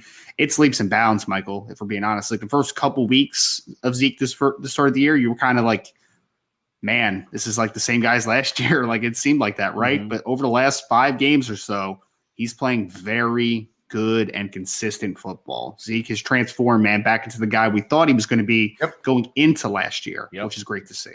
Yep, absolutely. Somebody asked about it ain't rocket science, and he says, was that the season that Navy beat Notre Dame and nearly beat Ohio State? Ryan, the year you're talking about with Ricky Dobbs, that's the year. They did beat Notre Dame that year. They beat Notre Dame 23-21, and they also beat Ohio State. And if you remember that Ohio State team or that Ohio State game, I believe they had the ball deep in Ohio State territory, like inside the 5 with a chance to score, and Ohio State stopped them. I believe that's how that one went down. But, they took Ohio State down to the wire that year. They had a nice little string of quarterbacks there, man. Going from Dobbs to the Keenan Reynolds there, it's like, wow. Well, and a kid that was really underrated for them, Ryan, in my opinion, Will Worth in 2016. Worth was good, man. He was a good player. Because he could throw. Like, he was a legit passer. He was big, too, right? Wasn't he like 6'2"? He was a big kid. He was thick. He was he was only 6'1", Ryan, but he was really thick. Okay. But he rushed for 1,198 yards and 25 touchdowns that year. But he could throw. He was a 61% completion guy for 113.97 yards. And if you guys remember, the best play he had against Notre Dame was a 4th and 10 pass completion. He hit Jameer Tillman inside, beat Dante Vaughn on an in cut when they were trying to put that game away. You guys remember that long drive when Brian Kelly elected to kick a freaking field goal instead of going for the win against Navy? Because he's thinking, we'll get the ball back. And they just ran 5 minutes off the clock. But the play in that game, there's a 4th and long, and Will Worth dropped back and hit Jameer Tillman on a deep in cut. Like, that was a heck of a throw. So I would actually over the course of time be more concerned with Will Worth, even more so than Ricky Dobbs. And Ricky Dobbs was a option wizard, just like Keenan Reynolds. The thing about Ricky Dobbs, I never felt like I was as worried about him as a passer as I was those other guys. Like if Ricky Dobbs and he had some good numbers, Ricky Dobbs, but I just never felt like he was going to beat me throwing the football the way that Will Worth could and the way that Keenan Reynolds could. That was an underrated part of Keenan Reynolds' game too, in his last year. His last couple of years, Keenan Reynolds got a lot better throwing the football. If I remember correctly, and I don't have it in front of me, wasn't Ricky Dobbs at one point the leading rushing touchdown player in NCAA history or something like that? Like he was, yeah. Now I'll say this: the most dynamic quarterback they ever had was neither as Malcolm Perry. Yeah. He was so dynamic in 2018 and 2019 as a rusher. Really good athlete. He had over 2,000 yards in 2019. Like he couldn't throw a lick. I mean, that's the only problem with him is he couldn't throw a lick. He really could not throw. Let's get to these last few ones here. Irish blooded for the practice squad for Notre Dame offense this week. Do you know if they're using Jay Fisher? That's the kid that's the local kid, right? From Mishawaka, Justin.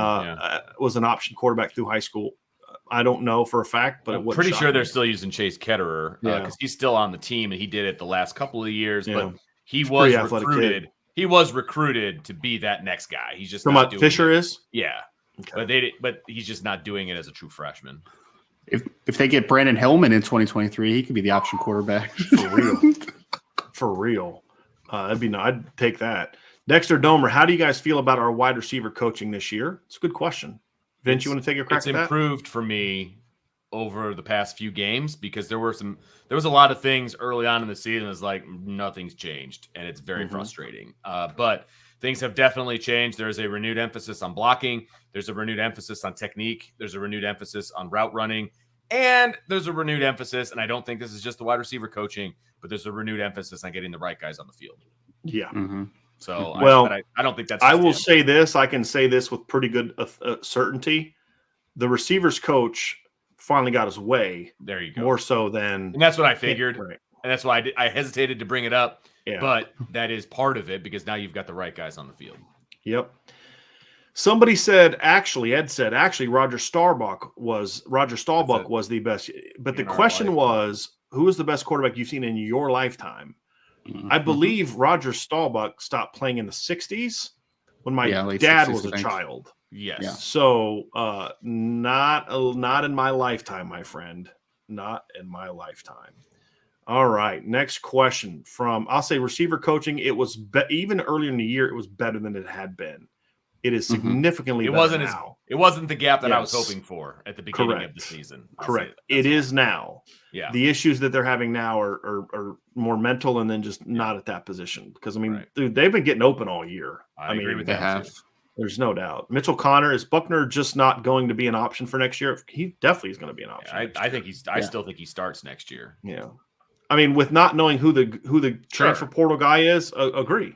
Agree. If Tyler Buckner's healthy and does what he's supposed to do, then absolutely. Look, early in the season, everyone wanted to give up on Zeke Correll. Everyone wanted to give up on J.D. Bertrand. Everyone wanted to give up on Maris Loifau. Can we let the kid get back? If he can stay healthy, let's see what he's got. That's all it is. He should be fully healthy in the spring. Yep. So I am very much looking forward to spring practices. Right. As long as they're not in the middle of school. He's got to prove he can stay healthy. But if he's there, give him a shot. He's got to play better than he did. But absolutely. But yes. He was playing behind a completely different we as Notre Dame fans way too quickly want to dismiss. Dismiss. Yeah. Wait, because if we all got our way, right? We as a Notre Dame nation as a whole, not that each of us believe these things. Josh Lugg would have got benched. Mm-hmm. Zeke Correll would have got benched. Mm-hmm. Let's see here. Let's go. Maris Loifau would have got benched. J.D. Bertrand would have got benched. Isaiah Foskey would have got benched and had his scholarship removed. Cam Hart would have got benched. I'm trying to think. We could. Riley Mills would have been benched and lost his scholarship. We wouldn't have a kicking game, right? Because none of those guys were good enough, right? So John Stott's a freaking All-American. We could do this all day. Brandon Joseph's not returning punts anymore either. Right. Oh yeah, he's terrible at that. So there's a time. Some guys need to get benched. There's no doubt. I've called for guys to get benched before, and that's okay. There's a time and a place for that, but we've just got to kind of sometimes be like, let's just not completely write a kid off. Let's give them at least a chance to prove themselves or not. And Tyler Buckner will get that chance, and he will absolutely be in the mix. Right, will he be starting? We don't know. Especially with the sample size that small. Like he started 2 football games. Well, I'll say this: Tyler Buckner could have gone 9 of 17 for 85, and this is not at all a shot on Drew Pine. He could have gone 9 of 15 for 85 yards, but you know what else he would have added? Very dynamic running ability to complement that. This isn't saying, I'm not saying like, oh, if Tyler's back, you bench. I'm just saying, like, let's just say he never got hurt. Right. Mm-hmm. Right. So again, I don't want this to come across as like, well, he could have been better, but that compliment would have been really necessary, really worked really well. Yes. Now, would he have been able to throw as well against North Carolina as Drew did? I don't have an answer to that. But I just know that the way that they're playing right now, a kid like Tyler Buckner could have brought a lot to the table because of what he can do as a runner. Cody Shreve says, active duty military here. Thank you for your service very, very much. Wanted to give out an early shout out to our veterans for Veterans Day. Go Irish, beat Navy. Absolutely. You know us. We appreciate you and your service, and all in our chat who have served or are serving. We thank you very, very much. You fought, you sacrificed so that we didn't have to. And so we can sit here and do this, and it's for the freedoms that you have given us through your sacrifice. We appreciate y'all very, very much. Craig Bolton has a question. We're going to wrap up on special teams, fellas. Can you believe that? Yes. Who returns punts if Brandon Joseph gets hurt? Well, we all know who's second on the depth chart. It's Matt Salerno. He's second on the depth chart. Although, if Brandon Joseph cannot go, I do not believe it will be Matt Salerno. Who do you think it would be? Because I think there's a chance it'll be Lorenzo Styles. Oh, God, no. There's no way in heck I'm putting him back there. I'm just telling you. There's no way Brian Mason will put a kid who can't catch a slide route back there fielding punts. I'm just telling you right now. There's no way they would do that. Guess we'll see. I'll call you afterwards, Vince, and give you more reasons why I'm pretty sure that wouldn't be the case. But I can say with certainty that would not be the case. It might have a month ago, Vince. Yeah. But right now, that kid's fighting the ball.